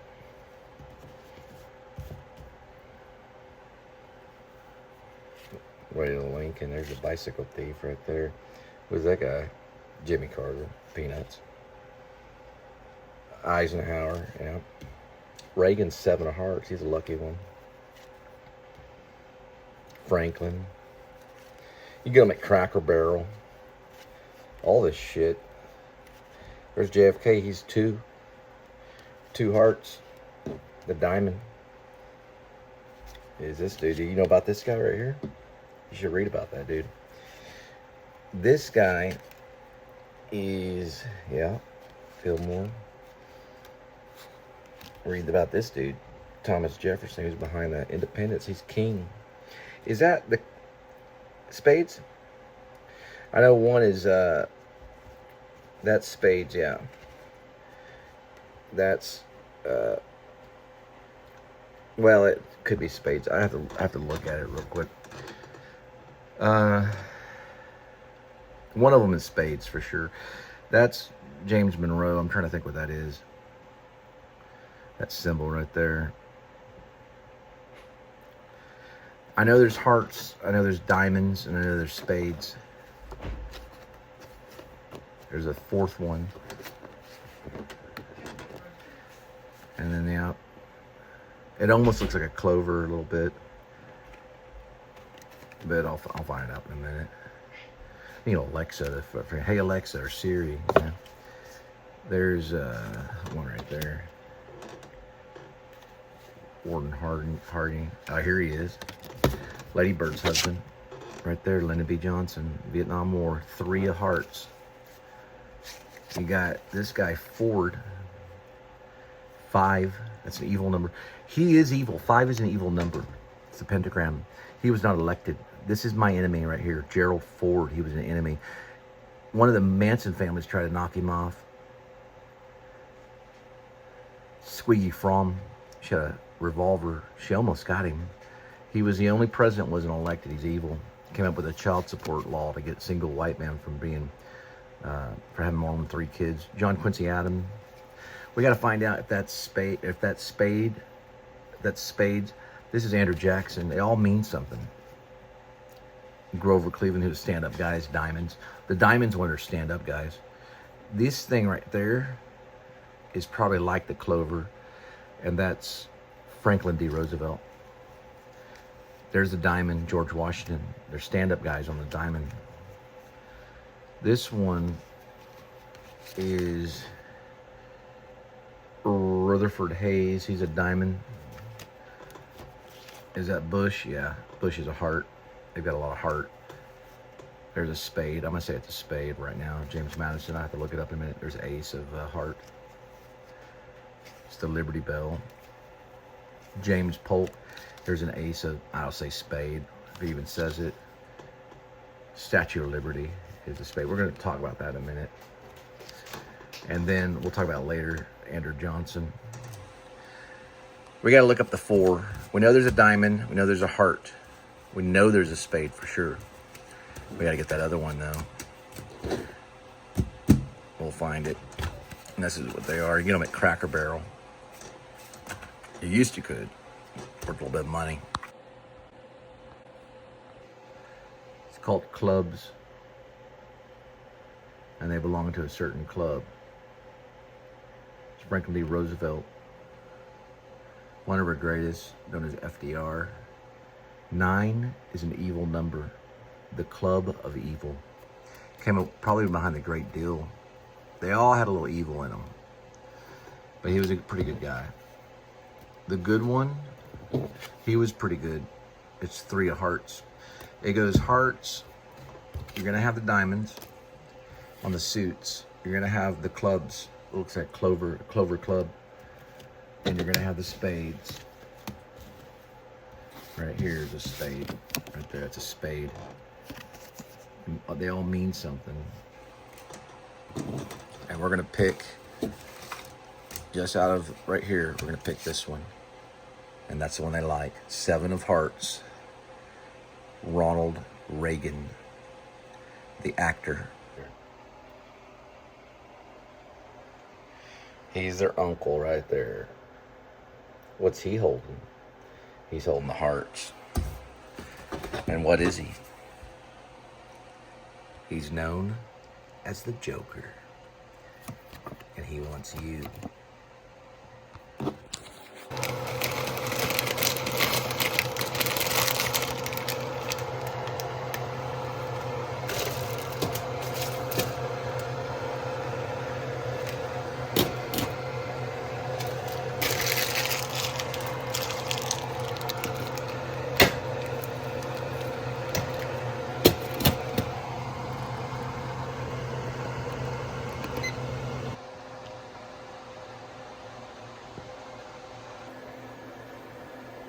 Edna.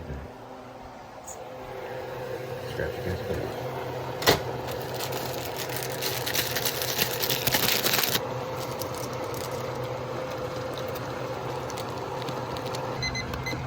You drain it, and then you add the oil. And most likely the powder.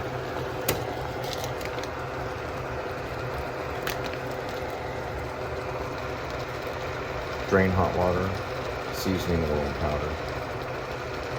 So you drain that first. You can use, what are you looking at?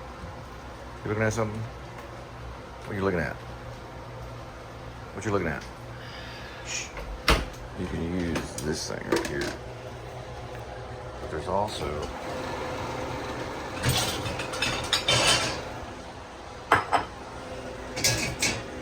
this thing, double drain. Mr. Safety. You grab, like Mormons. Yeah. What is this? It's when pigs fly. They do fly. We can't find Amy. We think Amy, they may have adopted her. Amy's a kitty. She's a black cat.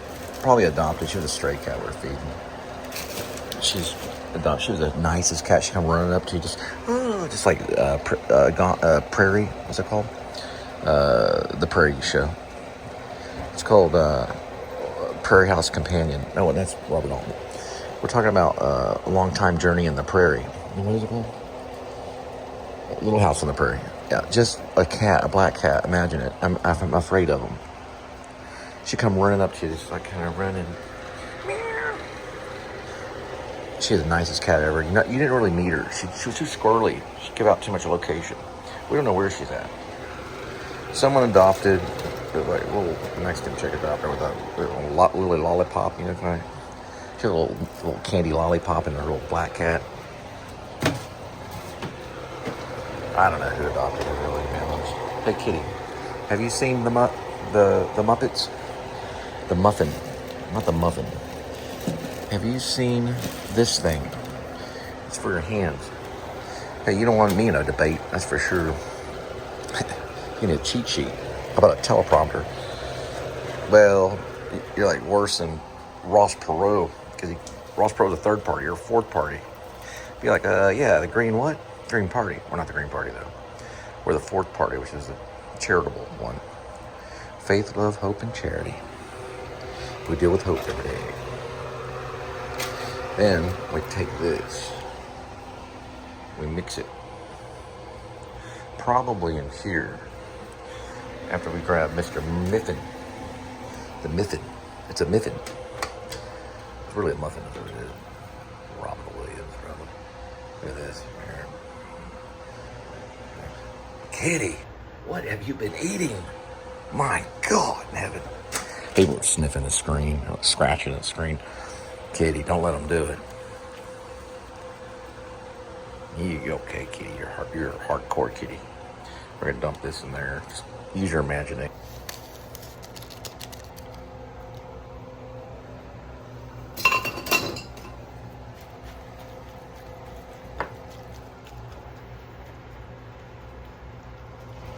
We have the test once we're in the White House. We got another cat. We'll come in and test all the food. And they'll just drop that cat in the Humane Society. No, I'm just joking. We'll have one cat test the food for Edmund. We'll have this like fat lady come in and eat like a portion of that. Plus, I'm going to be on a diet anyway. Probably throw this buffalo mild sauce on it.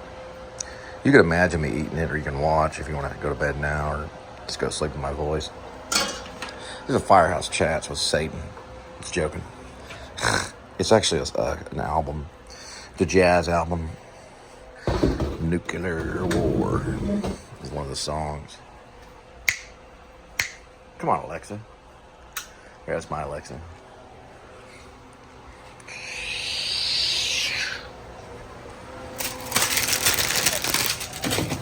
Golly, look at that. Hey, look, I'm Cole Spivey. How you doing? Woo-hoo. Hey, I'm Cole Spivey. Look at my glasses. What you doing? I'm Cole Spivey. Cole Spivey. Look at that. Johnny Simon's mime at Pocket Theater had come out. They're in dress rehearsal for the curtain call. Just an actor. He'd go, oh, look, there's Cole Spivey. Treat me like a damn cat. So do some mime, kitty. Okay, never mind. Animal cruelty charges from PETA. It's actually PETA. I gotta turn the Bluetooth off. About 2 hours and 30 minutes. Enjoy.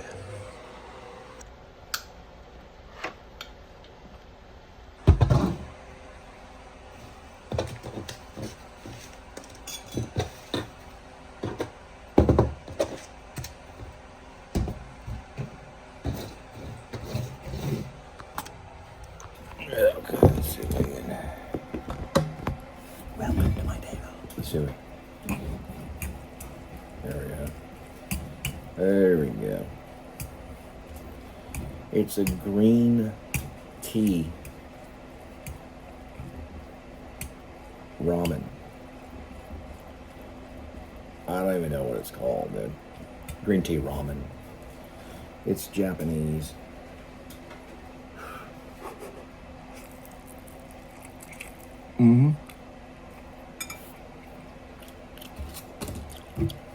The Japanese, some say they invented ninjutsu, and then some say it was the Koreans. Martial arts, as in Kung Fu, that's Korea. Like, you are a cat. You do tiger. The monkey. Cat. That's Kung Fu. Jiu-jitsu, Japanese. They fought the samurai. Chinese, maybe a little Kung Fu. Chinese, they were probably behind the Tai Chi. Karate probably is a mixture of some stuff. I started with Taekwondo. We'll look at that later. That has some influence on some of that. I moved into Jiu-Jitsu later on. Brazilian. I was taught by cops, as in the police. The police officer that taught me could not hear. He had a hearing aid, and he knew Jiu-Jitsu. He taught at the brick house in Denton. It was a gym. And they were taught for free because I was on my way to LA and they were teaching self-defense. But I wanted to learn something that I could take in case I needed it. And it was jiu-jitsu. We would submit one another. Then they would go spar at their house because Fight Club would come out. But I knew not to. These guys were pretty tough. They would submit you or you could submit them. They'd let submission. That's where you tap out. In Jiu-Jitsu, Brazilian, they beat all the forms of fighting unless the Jiu-Jitsu master is stronger. So if you have two Brazilians fighting Jiu-Jitsu, they start on their knees. The one that has more strength is the winner, usually, in most cases. But if one is Kung Fu and the other is Jiu-Jitsu, the Kung Fu guy submits. In a real fight. One that is Karate and goes after Jiu-Jitsu, Karate submits, regardless of their size. They can take the air away from Arnold Schwarzenegger, and they've done it. There's a guy named Hoist Gracie. He looks like a kind of a nerd. He's a pretty buff dude. 171 pounds. He fought Shamrock in MMA early pay-per-view and hurt him pretty bad. Shamrock had to go to Japan. Now this is in Grace, my screenplay, aka Werevlog. It's a werewolf screenplay, but there's some of that. Shamrock, who in my screenplay, he's called St. Patty the Great. Grace is called Grace Lapone. Hoist Gracie already took in Brazilian Jiu-Jitsu from Grandmasters. They were called the train. They would walk up to the gym all with their heads bowed in a long train, a family. They call them the train, it was a nickname. They would go in as like a train of fighters. He never lost. Shamrock had to go to Japan and learn the art of jiu-jitsu to fight him. Technically, Shamrock won because he banged his head against Hoist Gracie's eye, right here, and cut his eye, and they had to stop the fight. And technically, they gave it to Shamrock. True story. Shamrock lost a few times to Gracie. He was 170 pounds, decent sized dude. Shamrock was 220 to 230, maybe 250 of pure muscle. Could not submit him. You gotta see that fight. It's a real fight. Pay-per-view would release it. It was violent. There was so much blood. If they didn't stop it, Hoist Gracie could have bled to death. That's MMA for real. They don't do it that way anymore. Back in the day when Hoist was first fighting, he sometimes would break an arm on the other guy. They'd have him when they snap the arm. It's deadly stuff. This is Japanese. They mixed it with Brazilian because of the blood. They studied the snake. So they'd wrap their legs and they'd do all this choking stuff. And those guys would submit, like no more. It didn't matter. It'd be like if Mark Wahlberg went up to a jiu-jitsu guy that weighed like 150, 160 or whatever. The fight would be over real quick. And Mark Wahlberg would be tapping out. Same thing with Shamrock. Only thing about you don't mess with a jiu-jitsu guy ever, because they'll remember. And listen, it's dangerous. You know, like Bruce Lee would say, my hands are lethal. They get that way for real. We're not talking once upon a time in Hollywood. We're talking once upon a time, your butt getting kicked. You would never want to fight Hoist Gracie.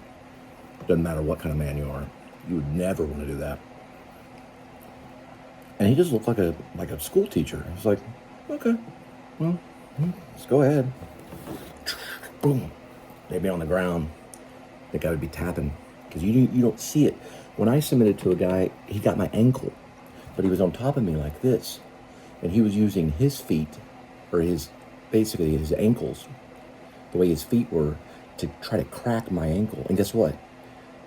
He overheard me talking about me hurting my ankle when I was younger in the gym class. They're not trained just to like fight.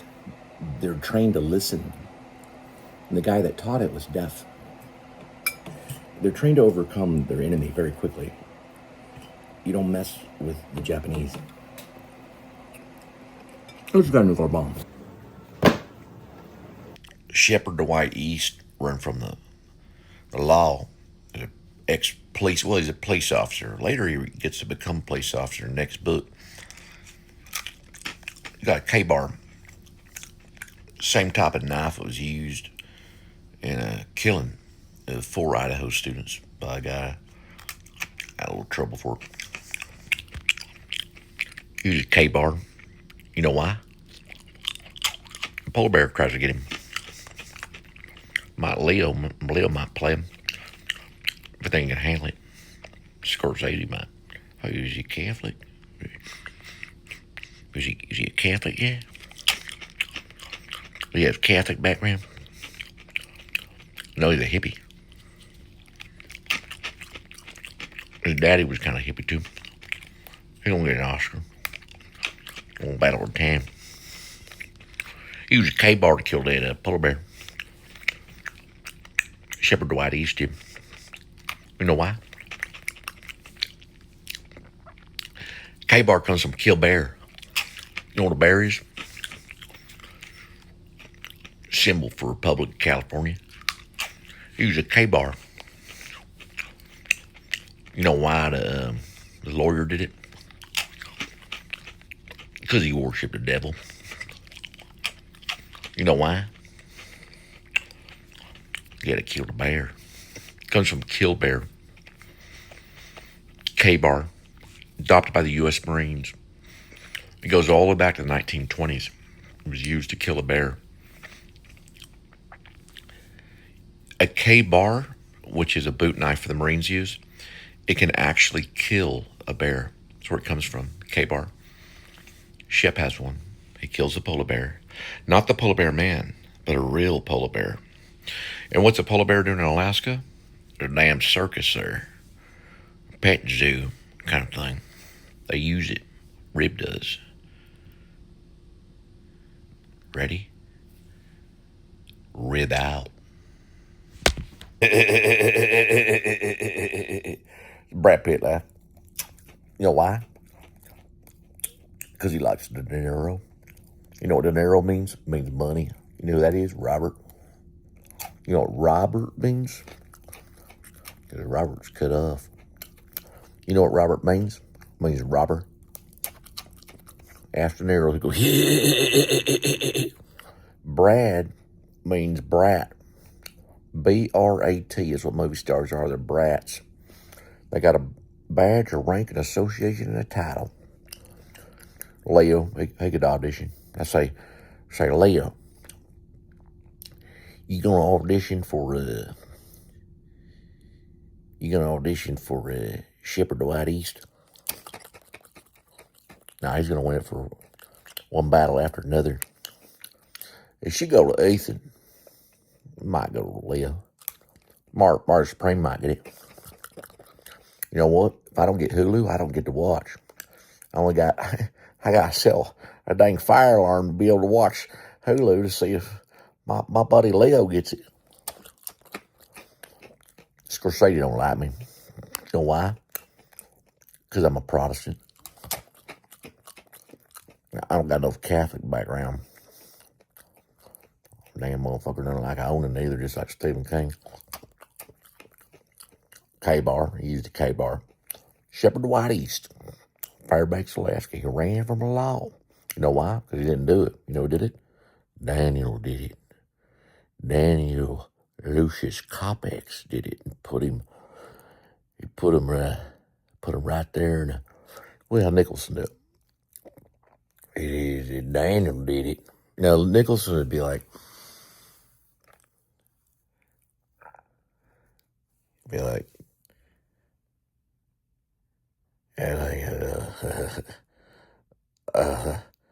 I'd say that I'm not going to hurt you, but I'd probably say Daniel did it. Look, this is what I did. Okay, hang on. I thought, Moving out. what's it called? Hang on. What did he say? As good as it gets, he goes, I thought of a man. No. I thought of a woman. How'd you write these women that were so interested? I thought of a man, but I took away reason and accountability. K-bar. Well, it'd be used in the sequence of the polar bear sequence when he comes up the teardrop trailer that he's pulling because he's got to run from the law. He comes Archie back. You got to read the story. It's on fictionpress.com. Probably read it a couple of times. It's real crazy. Everybody's a dang good screenplay. They'll like it someday. Whoop, 3 minutes. It's a bitch though, isn't it? Like a vapor. She was energetic, progressive, smart, fiercely independent. Qualities that Dottie admired and indeed shared, but more significantly, man possessed. You gotta do something with my eyebrows. And don't do so much of a mimic thing. It comes from the spirit. You gotta. Well, he's working with Kubrick. Kubrick was like talking to Shelley, like, Shelley, that's really fake, Shelley. I don't think you should jump that way. Nicholson, not Nicholson, but Nicholson sitting over there. What difference does it make? But that's okay, I'm holding on. We just watched Eraserhead with David Lynch. What else do you want us to do? But now I'm reading about the greatest one. The greatest angel that we know.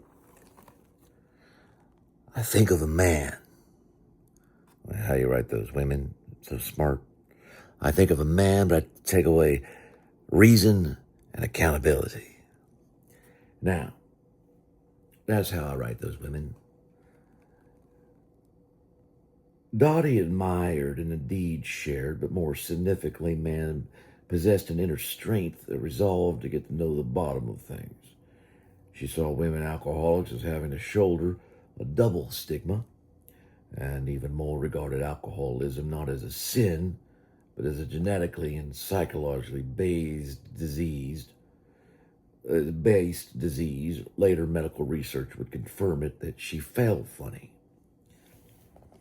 It was crucial to turn, and wait till they get a load of me point for Dottie, when man supported her decision to return to Chicago and dry out. Now, Dottie showed no signs of relapse, but we're going to get to the bottom of this. Mr. Murphy. Dr. Spivey. We'll get to the bottom of this. Is it P.H. Murphy? I don't know his name. You don't know everything, Cole. We can't remember everything. You're not a damn computer or an AI program. But you know some of the best. It was a crucial turning point for Dottie when man supported her decision to return to Chicago and dry out. Not gonna hurt you, Danny. Dottie showed no signs of her relapse once she sobered up and reunited with Marlon Sr. at the Elegant Lakeshore Club. I'm just gonna bash your brains in. Now, where he had lived since their separation, her health rebounded, and she also joined. Take your time there, Cole. Thanks. Nascent Chicago recovery moment. They did watch Eraserhead during The Shining. Making of it, I heard. You know, Shelley wasn't far from here when she moved on. Now, becoming dynamic and spiritual force, within a year of getting sober, she was asked to appear at a massive introductory AA meeting in Chicago's Loop, also known as AA, where the organizations had invited only its best speakers. With Marlon Sr. in the audience, Dottie stood before more than 300 alcoholics and friends of alcoholics who packed the assembly hall. And she looked elegant and posed in her Marshall Fields and wool suit and high heels, and exuded confidence and sincerity that reassured the crowd. Now remember, I'm not a casting agent, but I'd say you're probably doing a version of Nicholson. Well, wait till they get a load of me. I'm Dottie, and I'm an alcoholic, she announced. This admission radical for women in 1946 had become her mantra. With a crystal enunciation, her voice cut through engines.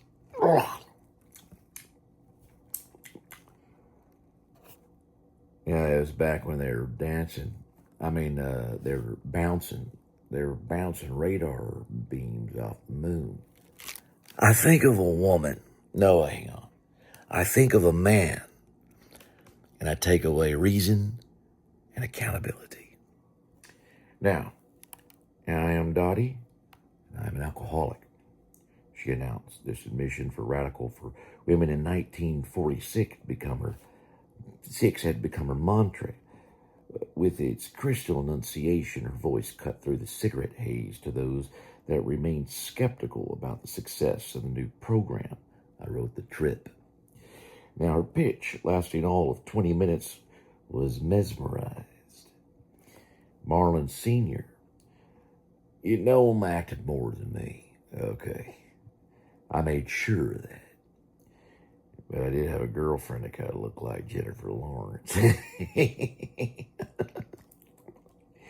Now, Marlon Sr., we'll get to the bottom of it, Dr. Spivey, seemed proud of this Mr. McMurphy and her new role as well. He had joined AA before he and Dottie had separated in 1944, hoping that she would too.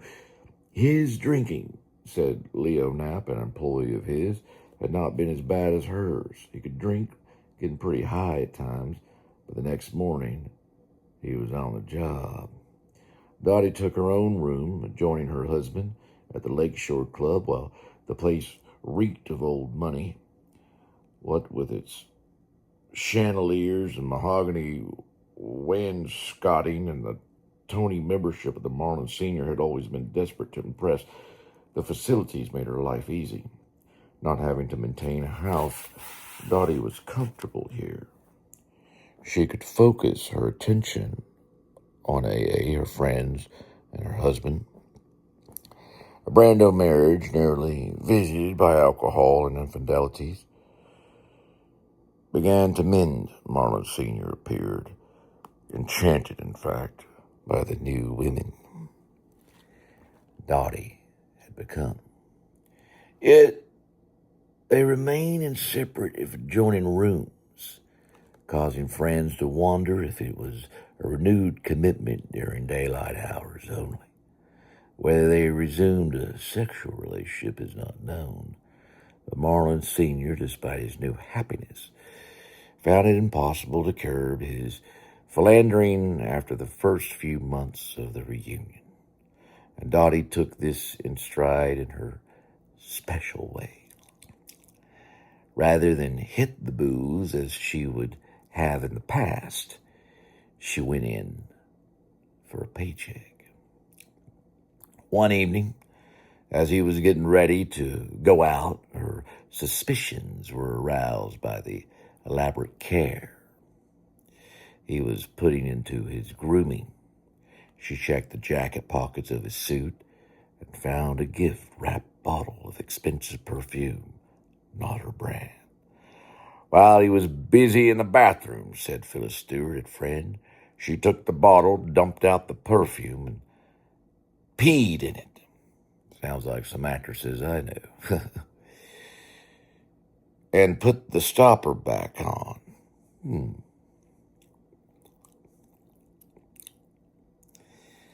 Rewrapping it, she then returned to Marlon's pocket, enjoying the delicious thought of what other women would smell later that evening. It's a nice little book about Brando.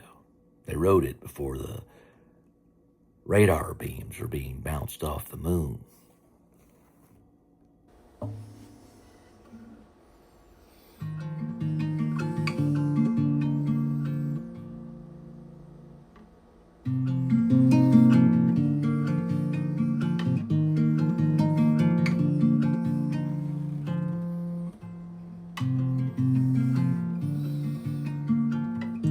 I took my love, I took it down. I climbed a mountain and I turned around, and I saw my reflection in the snow-covered hills till the landslide brought me down. Oh, mirror in the sky, what is love? Can the child within my heart rise above? Can I sail through the changing ocean tides? Can I handle the seasons of my life?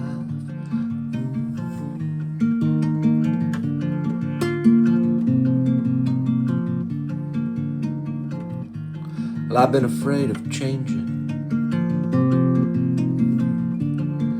'cause I've built my life around you.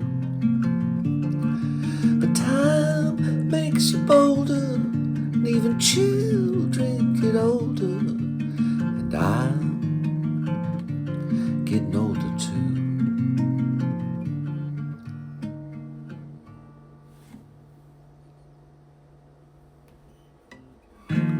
Well, I've been afraid of changing,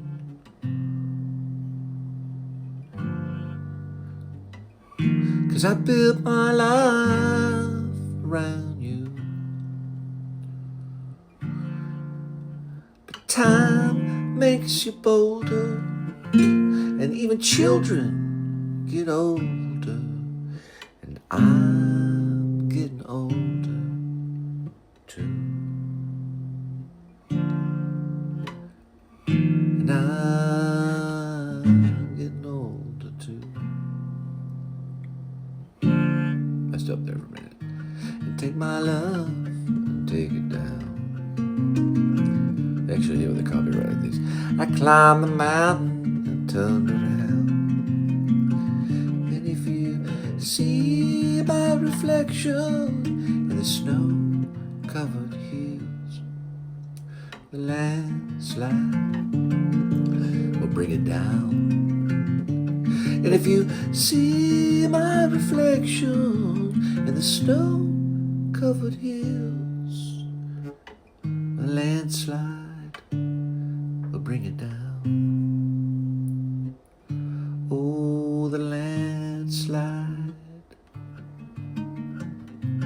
will bring it down.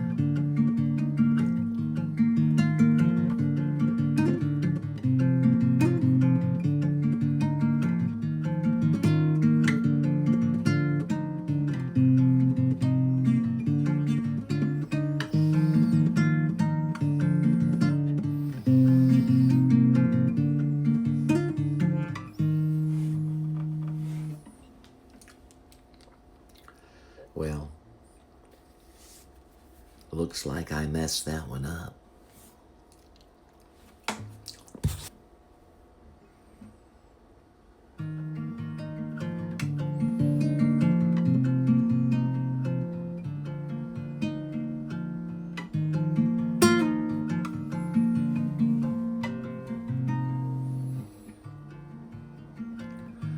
I took my love and took it down.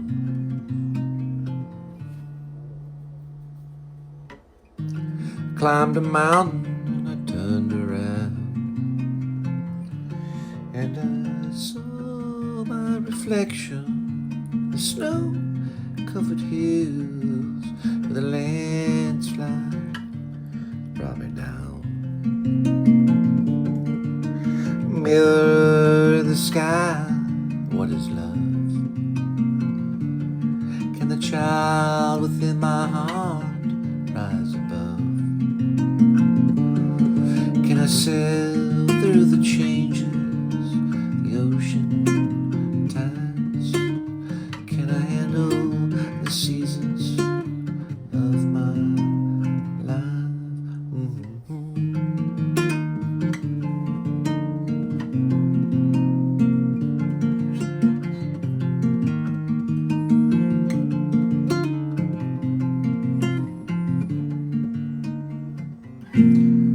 Well, I've been afraid of changing,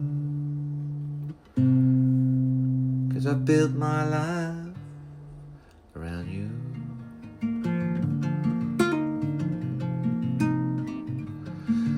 But time makes you bolder, and even children get older, and I'm getting older too. I've been afraid of changing, 'cause I've built my life around you. But time makes you bolder, and even children get older. I'm getting older too. Yes, I'm getting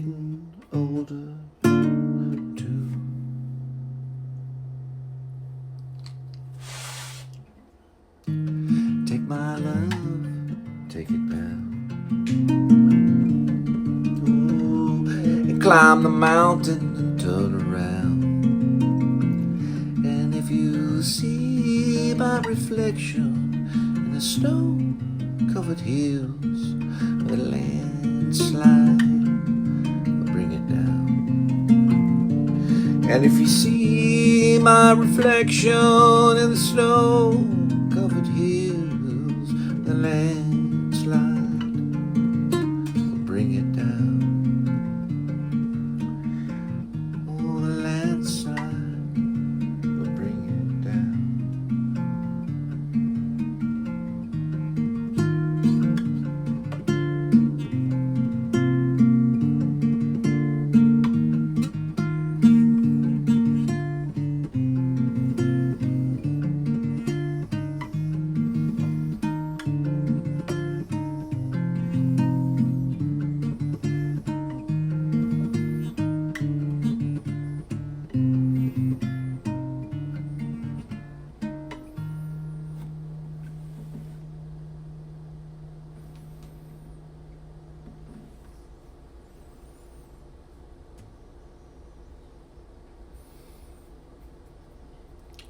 Ouch.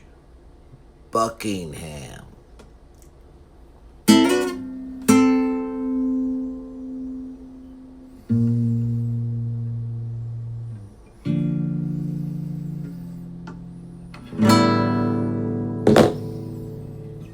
Pretty good.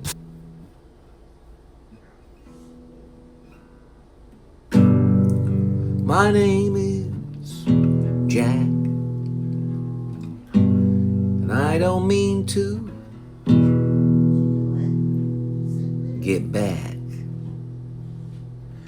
but I'm not gonna hurt you, Daddy. Oh, I'm not gonna hurt you, Daddy. I'm not gonna hurt you, Daddy.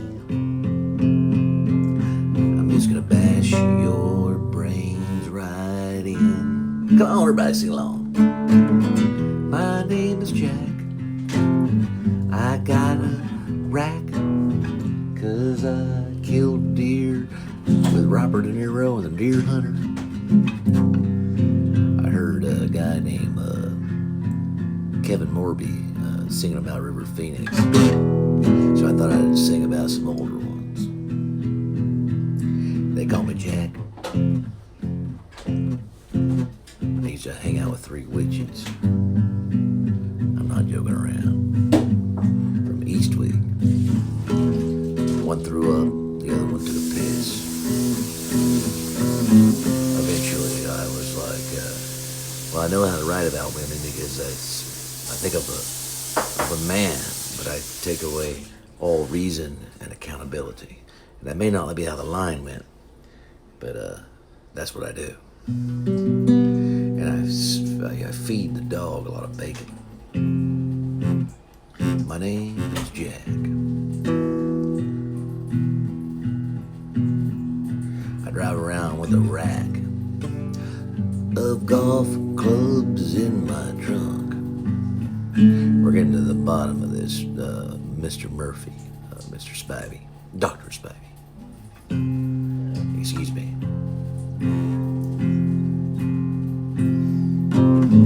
My name is Jack. It doesn't really matter. I'll wait till they get a load of me. My name is Jack, and I sing a song about my rack of golf clubs in my trunk. You can obviously tell that I didn't work on this song for very long. But it doesn't matter because I do a Jack Nicholson impression when I play it. Or I try to, at least. We're going to get to the bottom of this Mr. Murphy, Dr. Spivey. We're going to find out exactly who this guy is. Oh, I got it now. My name's Jack. I know a lady named Miss Ratchet. She's mean. She gives me a lobotomy eventually after I talk to the Indian guy. I talk to him and say, you gotta be kidding me here. You've been telling the truth, haven't you? I feel like I've been telling the truth there, Mr. Dr. Spivey. But, you really were just kind of joking around, were you there, Chief? My name is Jack.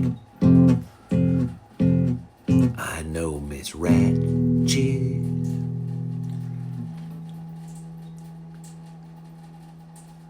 Wait, they get a load of this right here, yeah.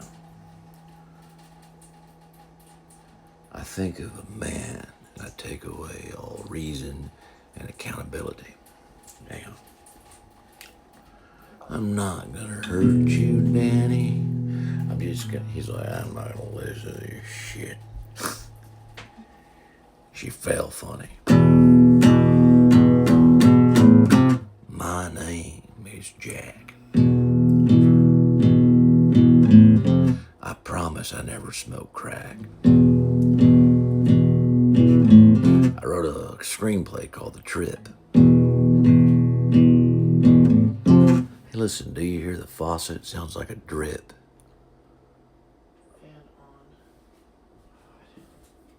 I think of a man, I take away all reason and accountability. Do you ever see Terms of Endearment? I played an astronaut in that. They got drunk. My name is Jack. Did Matt Damon pass the audition?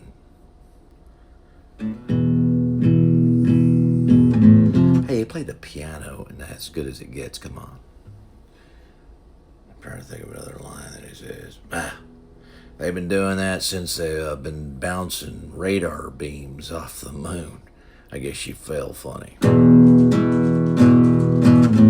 Oh, fuck it, let him play it. It's a dark song. It's a dark song. Yeah, I hung out with Brando. You got a problem with it? In Missouri breaks, baby. Hey, I met Eric Clapton, you asshole. Yeah, I met him at a bar. I bought him a tequila and had a girlfriend that looked like Jennifer Lawrence. And guess what? I told Jennifer Lawrence that. Yeah, I'm not gonna hurt you, Danny. Danny, don't you know your daddy loves you very much? My name is Jack. I don't wear glasses that way, you friggin' asshole. He sounded a little bit like another actor, but not me. Well, I'm not freaking Brewer, wherever the Saturday Night Live guy is. Let me shape my eyebrows up like, kind of like this, or this way. Might have had to do that. I'm trying to think of another line here. Just give me a second. Man, I'm forgetting. We'll get to the bottom of this, Dr. Spivey. It's,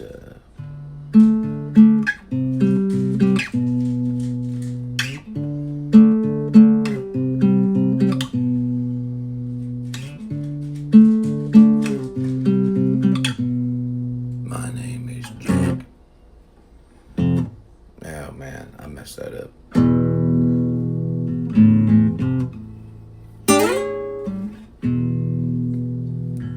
Yeah, I better stop it. I'm trying to think of one last thing that I can go on. I'd probably just say engines, but I don't know if he says engines for sure. I went back and watched that. It was something like engines. He does say something. Can't think of it right now. I think he does say engines at least once. Engines. He goes like engines or something like that. I should take a drink for you. Yeah. Goes like engines. My name is Jack. And I know Miss Ratchet. Wait, maybe there's something here in a minute. Hey, how did you think of writing those women the way that you do? I think of a man, and I take away all reason and accountability.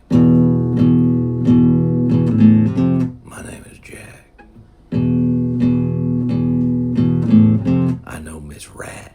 Shit. We're gonna get to the bottom of this blah blah blah Murphy, Dr. Spivey. I don't know the initials on it, but I can look it up. I used to have the book, One Flew Over the Cuckoo's Nest by Ken Kesey.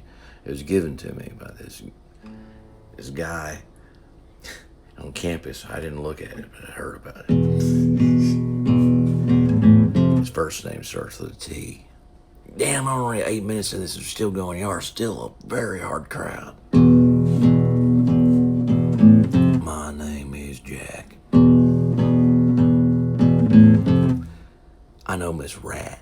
Shit. Wait till I get a load of me. My name is Jack. I know Miss Rat. Shit. I carry a rack of golf clubs in my trunk. And if it gets really bad, I always just say she fell funny. Well, Danny, you know your daddy loves you very much. All right, we're gonna cut here. I thought it'd be a cool song. They have used him in a few things. They've used the me in a few things. They used I'm the driver, I'm the winner. My name is Jack. I know Miss Rat. Shit. Where'd you get that little red-headed pig right in front of you? You know, everybody makes the mistake eventually, Dr. Spivey.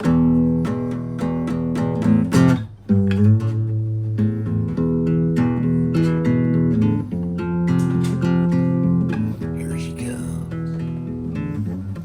She's working the air conditioner. It's like a refrigerator in here. I think of a man, and I take away all reason and accountability.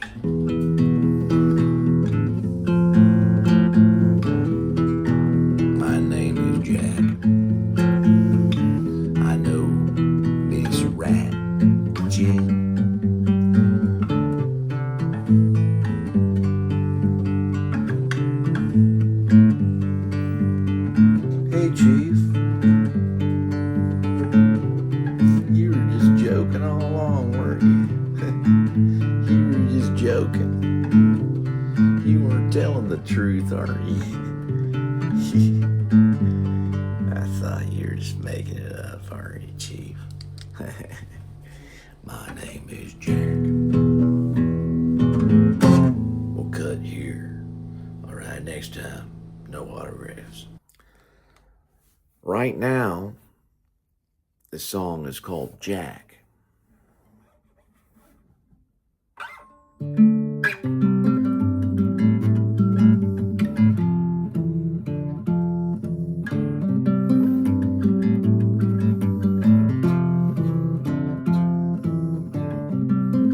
My name is Jack, and I know Miss Rat. She likes for us to play with our friends. She kinda lets us watch the World Series end. Not gonna hurt you, Danny. Not gonna hurt you, Danny. I'm not gonna hurt you, Danny. I'm just going to bash your brains in.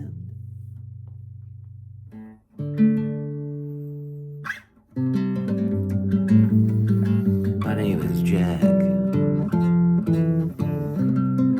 and I know Miss Rat. Shit. She lets us play with our friends.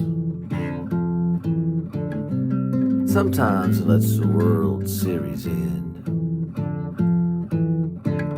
Not gonna hurt you, Danny. Not gonna hurt you, Danny.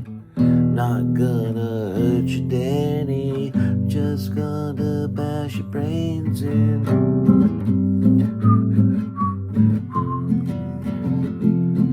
My name is Jack. Wait till they get a load of me.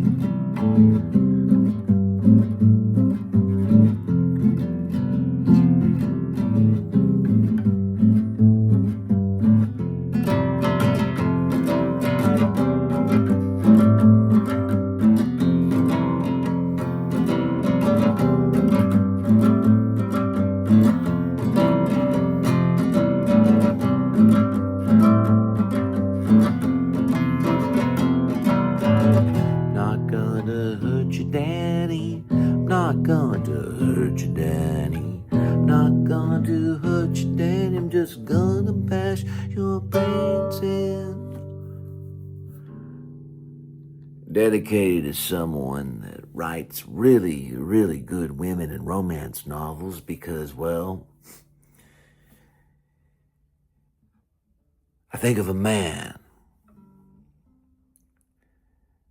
But I take out all reason and accountability.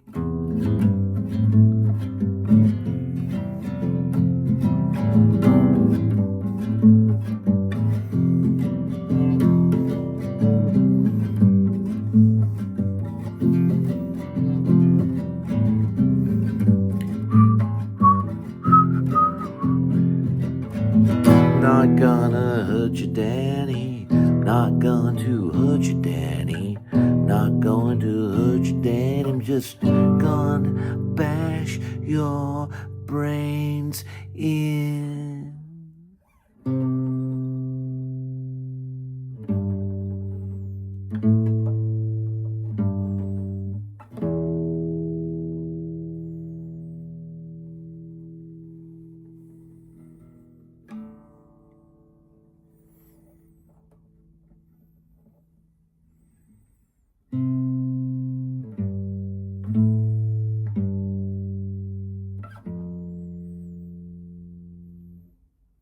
Bass part.